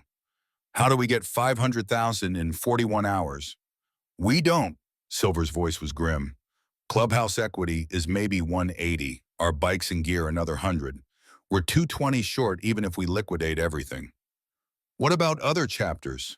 Preacher suggested. Bozeman Billings. No, Marcus shook his head. I won't put that debt on the Brotherhood. This is my problem. Then what do we do? Uh-oh. Elena heard the edge of hysteria creeping into her voice, fought to push it down. We can't just let him kill Tommy. We don't pay. Elena was surprised to hear her own voice saying the words calm and cold and certain. We take him back. Everyone looked at her. Castellano has 40 soldiers. Hawk's voice was patient, explaining to a civilian. Tommy's being held somewhere with guard security. We don't even know where. The meatpacking plant. River Road. He said it himself. That's where he wants Marcus to deliver the money. Doesn't mean that's where Tommy is now. Elena closed her eyes, tried to think through the panic. No, it makes sense. Why move Tommy twice? Why risk another transport where something could go wrong? They grabbed him this morning, took him straight to the plant. He's there now. They're just waiting. Marcus studied her, something calculating in his expression. You might be right. I know the plant. Elena opened her eyes, met his gaze. I applied for a job there 3 years ago. They gave me a tour before telling me they weren't hiring. I remember some of the layout. Can you draw it? Back at the clubhouse, Elena sketched from memory on a large sheet of paper spread across the bar. The main floor offices on the second level, cold storage rooms, in back loading docks on the east side. Not perfect, but better than going in blind. Rookie studied the sketch, pulled up satellite imagery on his laptop. This matches what I'm seeing from overhead. Big building, lots of cover. Multiple entry points. How many guards? Marcus asked. I counted 8 outside when I rode past yesterday. Silver had done reconnaissance without being asked, which Elena was learning was just how these men operated, always planning, always preparing. Assume double that inside, call it 20 total. Against 5 of us. Hawk's voice stayed neutral. Those are bad odds. We've faced worse. Marcus pulled out his own phone, scrolled through something. We hit them Friday at 0200.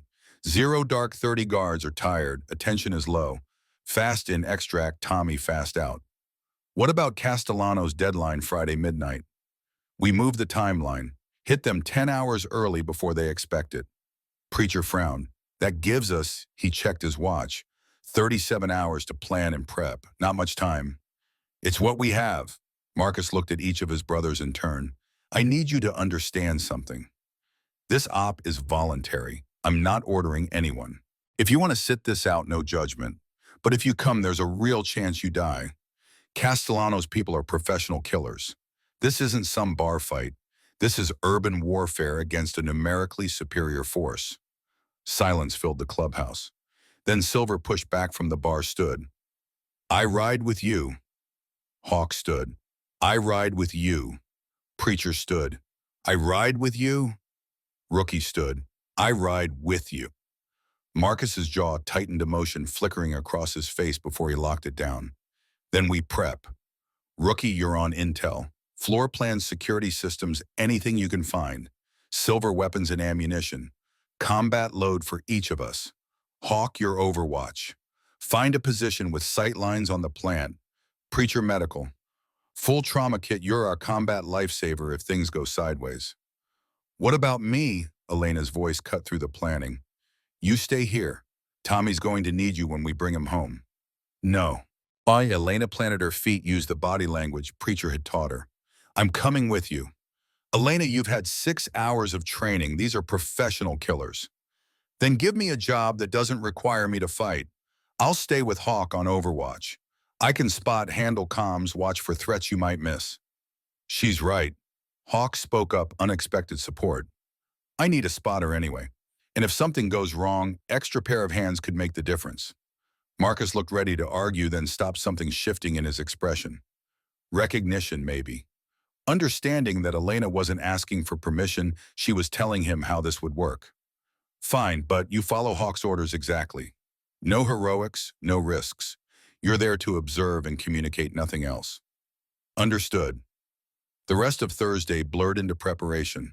Rookie pulled building permits and utility maps, overlaid them with Elena's sketch until they had a working floor plan. Silver inventoried weapons, pistols, shotguns, rifles, ammunition, counted and distributed. Hawk studied satellite imagery and street views, identified a parking garage 200 yards north with sight lines to the plant. Preacher assembled the trauma kit with the grim efficiency of someone who'd used such equipment in combat. Elena watched, listened, learned. Learned the language of tactical planning. LPOP for listening post and observation post. For rules of engagement. Exfil for exfiltration routes. Learned how these men who seemed so relaxed and easygoing transformed into something else when violence became necessary. Focused, professional, every movement economic and purposeful. Night fell. Miguel called to check on Elena, said the diner was handling her shifts, not to worry about work. Mrs. Patterson had come by asking about her, said to take all the time she needed. The town, it seemed, had decided Elena and Tommy were worth protecting. At midnight, Marcus called a final briefing. The map spread across the pool table, marked with entry points and rally points in danger areas. 5 motorcycles and 1 truck parked outside, ready for the 2 a.m. departure. Everyone dressed in dark clothing, body armor, strapped over t-shirts, old flak vests from Vietnam, not modern ceramic plates, but better than nothing. Last chance to back out. Marcus's gaze swept his brothers. What we're about to do is illegal. Assault, kidnapping, probably a dozen other charges. If we get caught, we go to prison. If we get killed, our families suffer.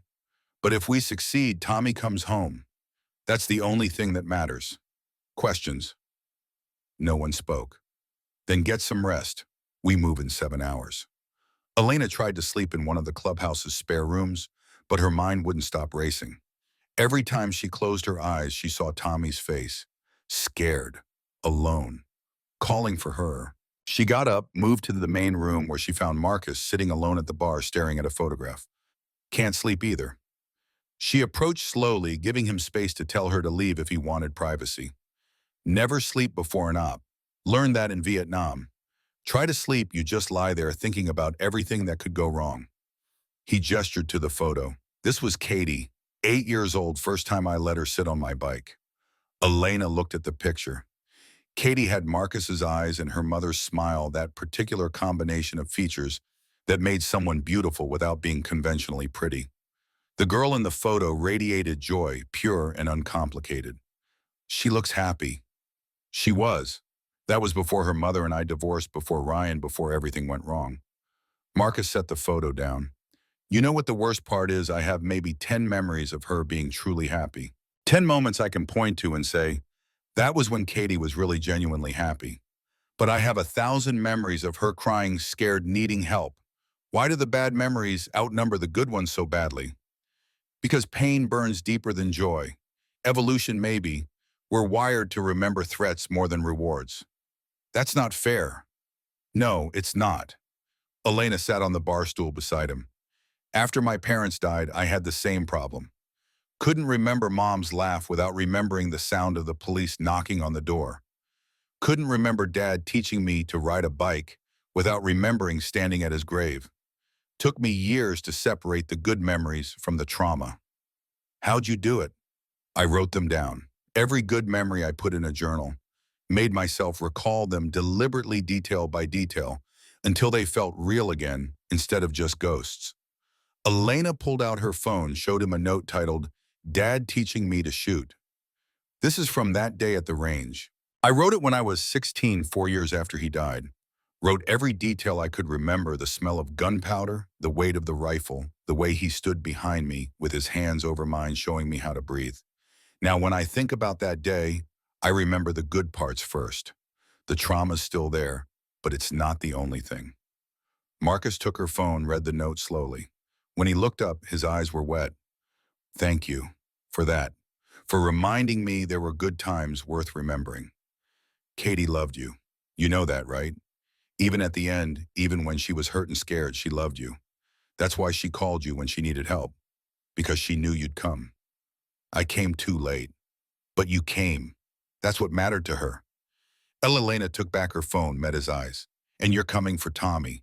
That matters too. Maybe you can't save Katie, but you can save him. That's not nothing, Marcus. That's everything. They sat in silence for a while, two people bound by grief and determination, waiting for dawn to come, so they could ride into darkness and try to pull something good from the wreckage of broken promises. At 1:30 a.m., the Iron Saints began final preparations. Weapons loaded, magazines checked, body armor adjusted. Hawk loaded his truck with gear, while Elena double-checked the radio equipment. Rookie reviewed the tactical plan one last time. Silver distributed ammunition with the precision of a quartermaster who'd done this too many times. Preacher said a quiet prayer, his lips moving silently, asking God for protection or forgiveness, or maybe just the strength to do what needed doing. At 1:55, Marcus gathered them in a circle. Brothers, in 5 minutes, we ride to war. Some of us might not come back. So I want to say now it's been an honor. You're not just my club. You're my family. And I love you. We get Tommy. Silver's voice was firm. We all come home. That's the only outcome I'm accepting. Preacher spoke next, his chaplain training surfacing. Lord, grant us courage for the battle ahead. Protect the innocent. And if it's our time, let it be for something that matters. Amen. Amen. The word echoed from 5 throats. Elena added her own voice, surprising herself. Amen. 2 a.m. Engines roared to life in the pre-dawn darkness. 5 motorcycles and 1 truck pulled out of the clubhouse parking lot in formation, heading south on back roads toward River Road and the meatpacking plant where Tommy waited, scared and alone but not abandoned. Never abandoned. Because the Iron Saints were coming and they never left anyone behind. The night swallowed them and the war began. The meatpacking plant squatted against the night sky like a tombstone, 3 stories of rusted corrugated metal and broken windows that hadn't seen legitimate business in 15 years. River Road ran past it, dark and empty, the kind of industrial wasteland where screams wouldn't carry and bodies could disappear into the Yellowstone River half a mile downstream. 2:14 a.m. according to the dashboard clock in Hawk's truck, and Elena watched through binoculars from the parking garage 200 yards north, her breath fogging in the cold air. 6 guards visible outside the plant, 2 at the main entrance smoking cigarettes, their rifles slung casual across shoulders. 2 more walking the perimeter in opposite directions, meeting at corners turning back. Another 2 positioned at the loading docks on the east side, sitting on plastic chairs playing cards under a single bare bulb that threw harsh shadows. Count confirmed. Hawk's voice stayed low even though they were alone. 6 outside. Intel said 20 total, so assume 14 inside. Elena adjusted the scope, trying to see through the grimy windows on the second floor. Movement shadows, but nothing clear enough to identify. Can you get a thermal reading? Not from here. Too much interference from the building's residual heat. Hawk checked his own scope, a military-grade thermal unit that showed heat signatures as bright white against dark background. But I'm seeing multiple signatures, second floor north wing. Best guess, that's where they're holding Tommy. Elena's hands tightened on the binoculars. Somewhere in that building, Tommy was scared and alone, probably tied to a chair or locked in a room, wondering if anyone was coming for him. 14 hours since he'd been taken. 14 hours of fear for a kid who'd already survived too much loss. The radio crackled. Marcus's voice barely above whisper. Charlie Alpha. We're in position at East Entry Point. Status, Hawk keyed his mic. Alpha Charlie. 6 hostiles outside positions marked on your TAC display. Second floor north wing shows multiple heat signatures. Probable location of package. Copy. Bravo, you in position.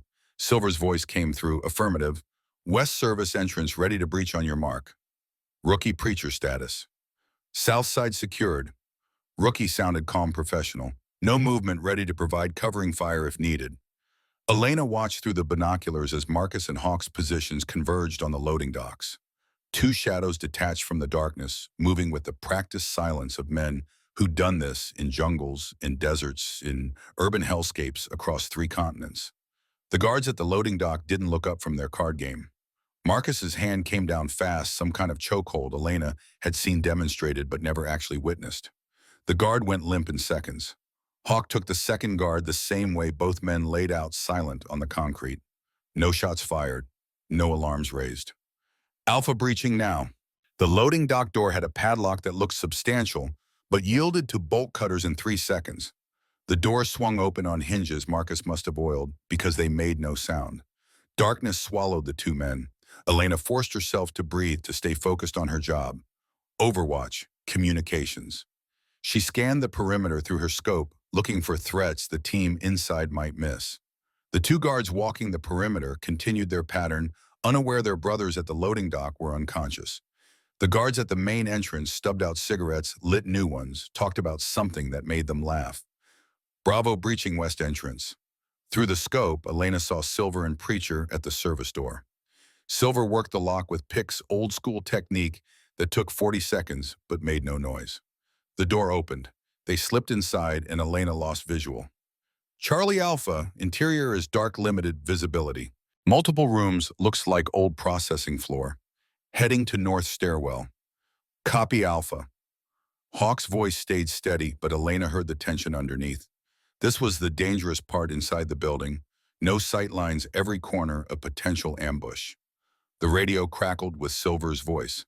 Bravo, in position, first floor, main corridor. 2 hostiles ahead unaware. Taking them now. Elena counted seconds. 5, 10, 15. Silver's voice came back. 2 down, non-lethal. Advancing. Alpha reaching stairwell. Movement above at least 3 hostiles on second floor landing. Marcus's voice disappeared, replaced by the sound of controlled violence. Grunts impact, someone hitting a wall hard enough to rattle the building's metal frame. Then silence for a small eternity. Alpha clear. 3 down. Second floor access secure. Elena's heart hammered against her ribs. She swept the exterior again with binoculars. The perimeter guards continued their pattern. The main entrance guards remained oblivious. But something nagged at her, some detail wrong. Hawk, the van. What van? Elena pointed. There. Southeast corner of the building. White panel van wasn't there 5 minutes ago. Just appeared. Hawk swung his thermal scope toward the van. His breath hissed between his teeth. 4 heat signatures inside, armed. They're setting up an ambush. He keyed the radio. All units, Charlie. 4 hostiles in white van southeast corner, armed and waiting. Looks like a rapid response team. Marcus's voice came back tight. Copy. Proceeding to target. Bravo, can you flank that van? Negative, wrong position. We'd have to cross open ground. Then we move fast. Alpha entering cold storage wing now. Elena pressed her eye to the binoculars watching the van. One door opened slowly. A figure emerged carrying something long and heavy rifle, definitely military grade. The figure took position behind a dumpster with clear sight line to the loading dock entrance. Alpha, you've got a sniper covering your exit, southeast behind the dumpster. Acknowledged, we're committed now. Moving to extract package. The seconds stretched like taffy. Elena's hands shook from adrenaline in the effort of holding the binoculars steady. Hawk had his rifle up scope, tracking the sniper behind the dumpster, but at 200 yards in darkness, the shot was borderline impossible. Contact! Marcus's voice exploded through the radio. Multiple hostiles, second floor. Taking fire. The night erupted. Muzzle flashes lit up the second floor windows like strobe lights. The distinctive crack of rifle fire echoed across the industrial wasteland. The guards at the main entrance grabbed their weapons, started running toward the building. The perimeter guards converged on the loading dock. Charlie engaging exterior hostiles. Hawk's rifle barked once, twice. Through the binoculars, Elena saw one perimeter guard drop, then the second. Clean shot center mass, both men down before they knew they were being targeted. The sniper behind the dumpster fired toward the loading dock. Sparks flew from metal, and Marcus's voice came through strained. Alpha pinned down second floor north corridor. Heavy resistance, can't reach package.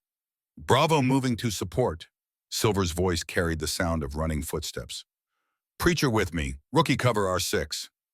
More gunfire this time from inside the building. Elena couldn't see anything, could only listen to the chaos on the radio and watch helplessly as the tactical situation deteriorated. The van disgorged its other 3 occupants, all armed, all moving toward the building with professional efficiency. Hawk, the van team is heading to the south entrance. I see them. Hawk fired twice more. One figure dropped. The other 2 scattered, taking cover. Can't get a clean shot on the rest. Alpha, we're through. I see the room. Steel door keypad. Lock, 1 hostile outside. The sound of a gunshot close and loud enough to distort the radio mic. Then Marcus's voice. Hostile down. Breaching door. Elena held her breath. This was it. Tommy was behind that door. Had to be. Doors locked. 4-digit code. Hawk, I need options.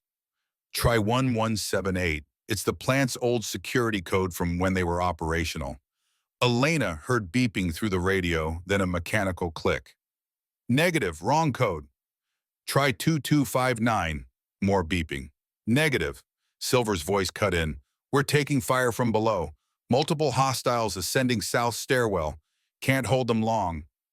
Blow the door. Marcus's voice carried finality. Rookie, you got any C4 left? Affirmative, but I'm pinned down first floor. Can't get to you. Then I'm kicking it in. The sound that came through the radio was pure destruction. Impact metal shrieking something heavy, hitting something solid over and over. On the 4th impact, the sound changed. The door gave way. I'm in. Tommy. Elena's breath caught. Tommy's voice came through, faint but clear. Marcus, how did you? No time. Can you walk? Yeah, I can walk. Stay between me and Hawk. We're leaving. Now. But the radio erupted with Silver's voice urgent and sharp. Alpha, be advised. 8 hostiles blocking north stairwell. You're cut off. What about south stairwell? Negative, we're fighting our way up from there now. 6 more hostiles engaged. It's a goddamn hornet's nest. Marcus's voice went quiet for 3 seconds that felt like years. Then west side, there's a fire escape on the west wall 2nd floor. We go out the window. Alpha, that drops you into the kill zone. The van team will have clear shots. Then you better make sure they're not looking our way when we jump. Hawk was already moving, repositioning to get angles on the van team. Elena grabbed the 2nd rifle, a Remington 700 that Hawk had brought. His backup checked that it was loaded, brought it to her shoulder the way Silver had taught her 8 hours ago. What are you doing? Hawk glanced at her, providing covering fire. Elena, I've put 200 rounds through a gun today. I know how to point and shoot. That's all this is. Elena found the van team through the scope. Two figures visible, one behind a concrete barrier, one crouched near a loading door. Tell me when. Hawk keyed his radio. Alpha Charlie. On my mark, we light up the van team. You run for that fire escape, you don't stop for anything. Mark in 3, 2, 1. Mark, Hawk's rifle barked 3 times fast. Elena found the figure behind the concrete barrier in her scope, took the breath the way Silver had taught her, squeezed the trigger smooth and steady. The rifle kicked against her shoulder. She had no idea if she hit anything, but the figure ducked behind cover, which was good enough. Through the binoculars, she saw movement at a second-floor window. Marcus appeared first, Tommy right behind him. Then they were both out the window, dropping to the fire escape. Return fire from below. Sparks flying from metal. Marcus shielded Tommy with his body moving down the stairs in a controlled fall. The van team had recovered, were bringing their weapons up. Hawk fired again, forcing them back behind cover. Elena aimed at the loading door where she'd seen movement, fired twice, working the bolt between shots like Hawk had shown her. The figure there went to ground. Marcus and Tommy hit the bottom of the fire escape, dropped the last 6 feet to concrete. They ran for the loading dock, 50 yards of open ground with no cover. The sniper behind the dumpster stood, rifle coming to his shoulder. Hawk's shot caught the sniper high in the chest, spinning him back. The rifle fell from his hands. He went down and stayed down. Alpha clear.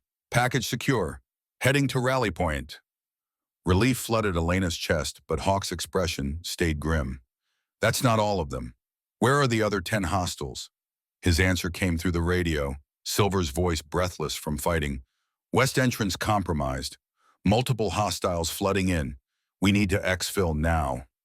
Bravo, fall back to south entrance. Rookie preacher, cover their withdrawal.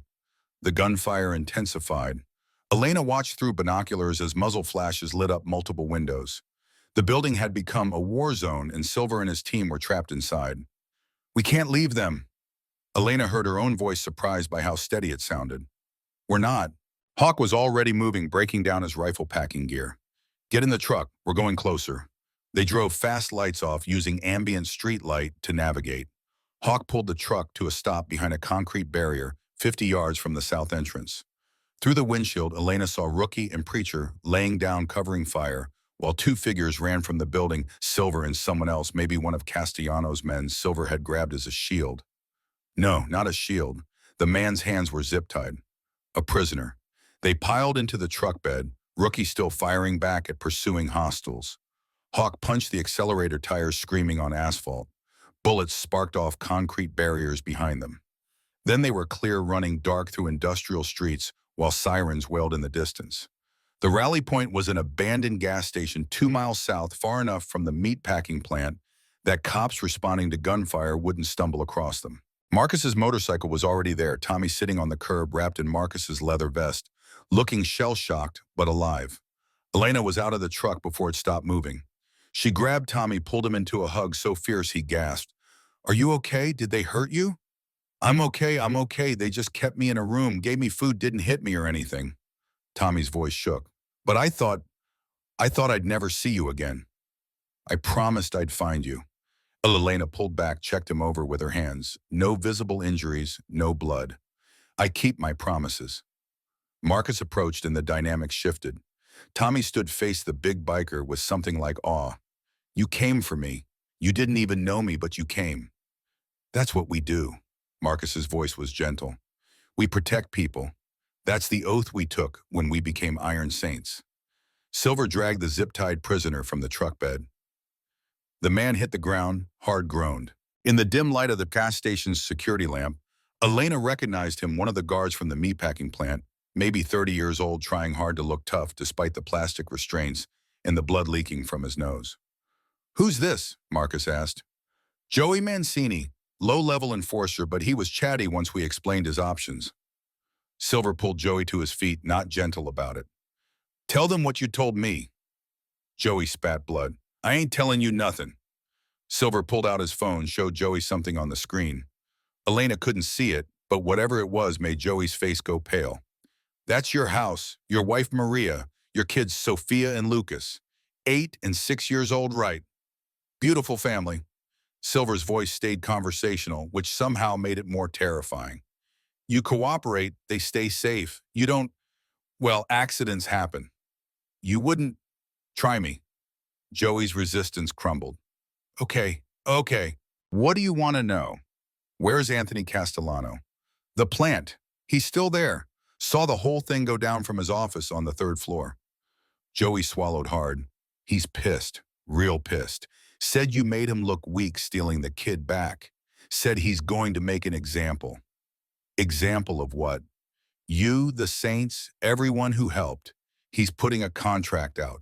100 grand for your head, Marcus. 50 for each of your brothers. 25 for the girl and the kid. Elena felt ice slide down her spine. $250,000 in bounties. Every criminal in Montana would be looking for them. When's the contract going live? Marcus asked. Sunrise. He's spreading the word now. By 6 a.m., everyone in the network will know. Joey's eyes darted between the Saints. You guys are dead. You know that, right? Can't run from that kind of money. Someone will collect. Marcus looked at his brothers. Something passed between them, that silent communication built on decades of writing together. Then Marcus turned back to Joey. Here's what's going to happen. You're going to call your wife.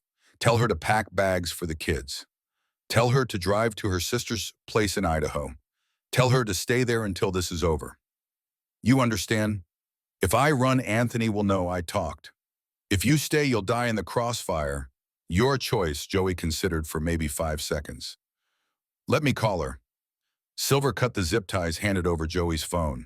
They watched while he made the call, voice shaking as he told Maria to run, not to ask questions, just go.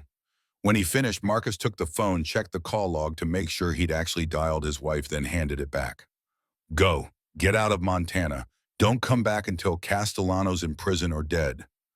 Joey ran, disappearing into the darkness on foot. Smart enough not to ask for a ride, smart enough to know his life depended on distance and speed.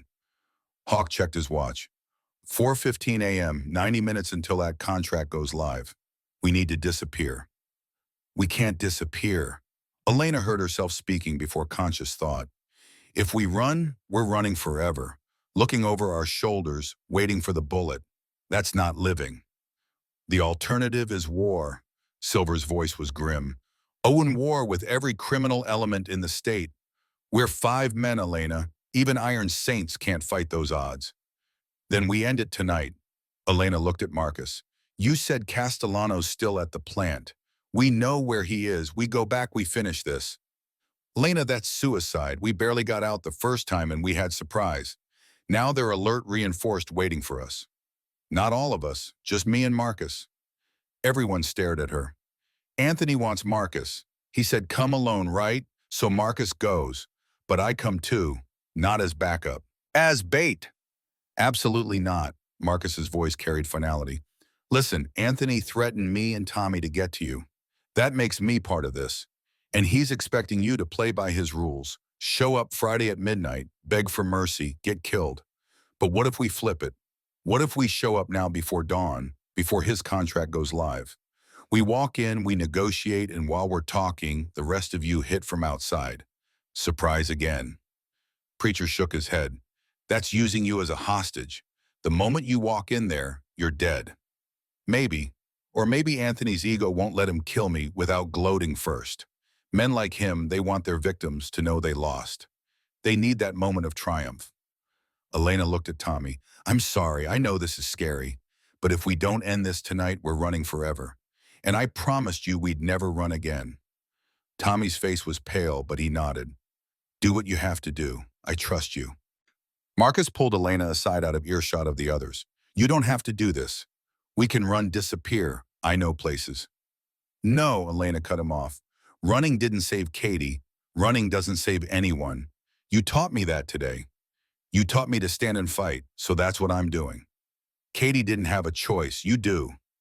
No, I don't, because if I run, Tommy runs with me. And he deserves better than a life spent hiding. He deserves to go to school, have friends, be a normal kid. The only way that happens is if Castellano's not a threat anymore. Marcus studied her for a long moment, and Elena saw the calculation happening behind his eyes. weighing risks, measuring odds, coming to whatever conclusion his decades of combat experience led him to.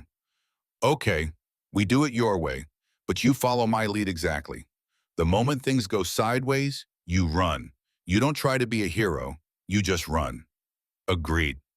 They spent 30 minutes planning. Silver and Rookie would approach from the south, create a distraction. Hawk would reposition with his rifle, take out anyone who tried to stop Marcus and Elena from entering.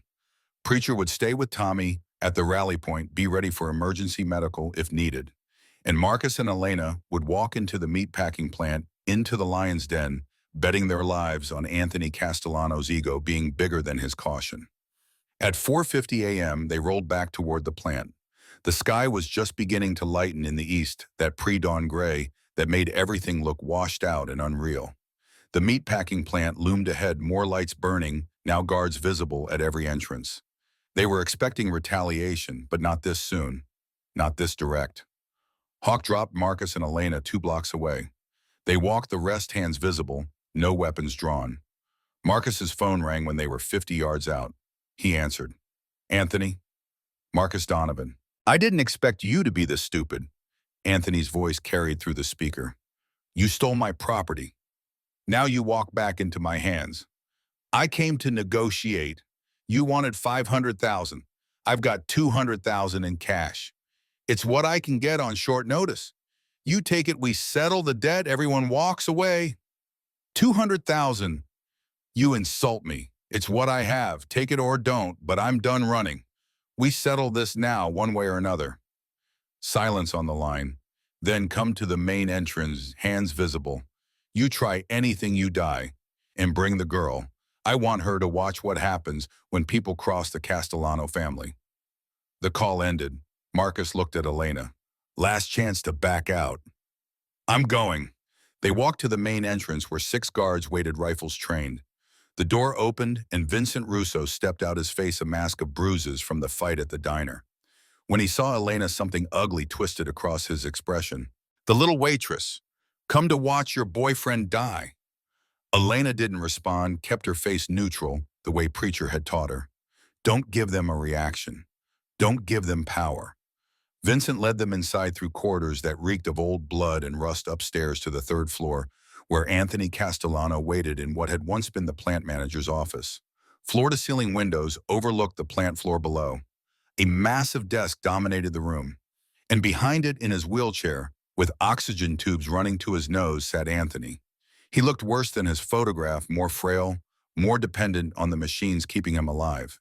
But his eyes were sharp, intelligent, calculating. Those were the eyes of a predator, and they fixed on Marcus with undisguised hatred. Marcus Donovan, at last we meet properly. Anthony, let's talk business. Business. Anthony laughed, a wet sound from damaged lungs. You think this is business? This is personal. You killed Ryan, my nephew, the boy I raised after his father died. He killed my daughter. And you killed him in prison. Paid 50,000 to Aryan Brotherhood to make it look like a yard fight. Did you think I wouldn't find out? I hoped you would. I wanted you to know justice was done. Justice, Anthony's face flushed red. Justice is what I'm about to deliver. Vincent, bring the chairs. Vincent dragged 2 metal chairs into the room, zip-tied Marcus's hands behind his back, then Elena's. They sat facing Anthony's desk, helpless. Through the windows, Elena could see the plant floor below, at least 20 guards visible, all armed, all watching the office. Here's what's going to happen. Anthony wheeled closer, his chair's motor whining. I'm going to kill you both. But first, I want you to understand why. I want you to feel what I felt when Ryan died. Ryan deserved to die. He beat Katie to death. Ryan was weak. He couldn't control his anger. But he was family. And family is everything, Marcus. You should know that. You've got your little motorcycle family, don't you? The Iron Saints, brothers who'd die for you. They would. Good. Then they can die with you. Anthony pulled out a phone, showed the screen. I've got 40 men in this building, another 20 outside. When dawn breaks, my contract goes live. 100,000 for your head. 50 for each of your brothers. By noon tomorrow, the Iron Saints will be extinct. Your legacy will be dead men and burning clubhouses. You think you've won. but you're wrong. Am I because from where I sit, you're tied to a chair, your girlfriend's about to watch you die, and I've got an army between you and freedom? How exactly am I wrong? Marcus smiled, and it was the smile of a man holding cards his opponent couldn't see. Because I'm not here to surrender, I'm here to stall. Anthony's expression shifted. What? The windows exploded, inward glass raining like diamonds. The distinctive crack of Hawk's rifle echoed across the plant floor. One of the guards near the door dropped, then another. Return fire sparked against concrete as Silver and Rookie hit from the south side, driving guards toward cover. Vincent grabbed for his weapon, but Marcus was already moving. He surged up from the chair, zip-tied hands, and all drove his shoulder into Vincent's gut. They went down in a tangle of limbs. Elena kicked her chair toward Anthony, tangling his wheelchair's wheels. The old man fumbled for a pistol in his lap, hands shaking from COPD and adrenaline. Elena's chair tipped over, and she hit the floor hard. The impact loosened the zip ties enough that she could twist her hands, felt the plastic cutting into her wrists but gaining a few millimeters of give. She worked them like Silver had shown her, flexed the muscles, create space, twist and pull. The zip ties snapped. Anthony had his pistol up, pointing at Marcus's head. Marcus was still wrestling with Vincent, couldn't dodge, couldn't do anything but die. Elena grabbed the fallen chair, swung it with every ounce of strength she had left. The metal caught Anthony's arm, knocked the pistol from his arthritic fingers. The gun skittered across the floor. Anthony wheeled backward, his chair's motor screaming. Marcus got his legs around Vincent's neck, squeezed. Vincent thrashed, then went limp. Marcus rolled free, searched Vincent's pockets with bound hands, found a knife, cut himself free. Elena, get out of here. Marcus grabbed Anthony's dropped pistol. Find Hawk, tell him to extract. This whole building's about to come down on us. Not without you. I need 2 minutes with Anthony. Go.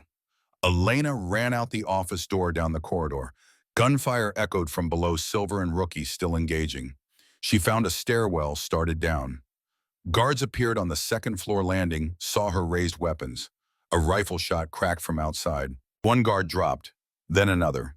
Hawk still providing overwatch from wherever he'd set up. The remaining guards scattered, diving for cover. Elena kept running, hit the first floor, saw the loading dock ahead. Silver materialized from a side room. Where's Marcus? Third floor with Anthony. He said 2 minutes. We don't have 2 minutes. This place is crawling with hostiles. Silver grabbed her arm, pulled her toward the exit. Preacher, we're coming out. Suppressing fire now. They burst through the loading dock door into pre-dawn light. Bullets sparked off concrete around them. Hawk's rifle answered from somewhere in the darkness, precise and methodical. Rookies covering fire from the south kept heads down long enough for them to reach the truck. Where's Marcus? Preacher shouted from the driver's seat. Still inside. Elena looked back at the plant. We have to. An explosion rocked the building. Not huge, but big enough to blow out windows on the third floor. Smoke poured from where Anthony's office had been. Then Marcus appeared at the loading dock, running full speed, his face covered in soot and blood. He dove into the truck bed as Preacher floored it. They were moving before Marcus had fully climbed in tires, screaming, the meatpacking plant receding behind them. Gunfire chased them for maybe 100 yards, then fell away. 3 blocks later, they pulled over. Everyone tumbled out, checking for injuries. Hawk had a graze across his ribs. Silver's shoulder was bleeding from shrapnel. Rookie was limping, but mobile. Marcus looked like he'd been through a war. Elena's hands shook as adrenaline crashed. What happened up there? Anthony tried to kill me. I returned the favor. Marcus's voice was flat. He's alive. Badly burned, but alive. I called FBI while the office was burning. Gave them everything, location evidence of his operation recordings I made on my phone, of him confessing to ordering hits. They'll pick him up at the hospital. Will it stick? If it doesn't, it won't matter. Anthony Castellano is finished. His organization's in chaos. Half his men are dead or arrested, and he's going to spend whatever time he has left in a burn unit before federal prison. Marcus met Elena's eyes. You saved my life up there. That chair swing stopped him from shooting me. You saved Tommy. We're even. No, we're family. That's different. Sirens wailed in the distance, multiple units converging on the meatpacking plant. Preacher got them moving again, taking back roads away from the chaos. By the time the sun rose full and golden over Montana, they were 50 miles away, heading to the clubhouse, exhausted and bloody but alive. Tommy waited on the clubhouse porch with a blanket wrapped around his shoulders. When Elena stumbled out of the truck, he ran to her and they held each other, while the Iron Saints watched with the kind of satisfaction that came from promises kept and battles won. "Is it over?" Tommy asked quietly. "It's over." Elena looked at Marcus, who nodded confirmation. "We're safe, we can go home." But first there were statements to give.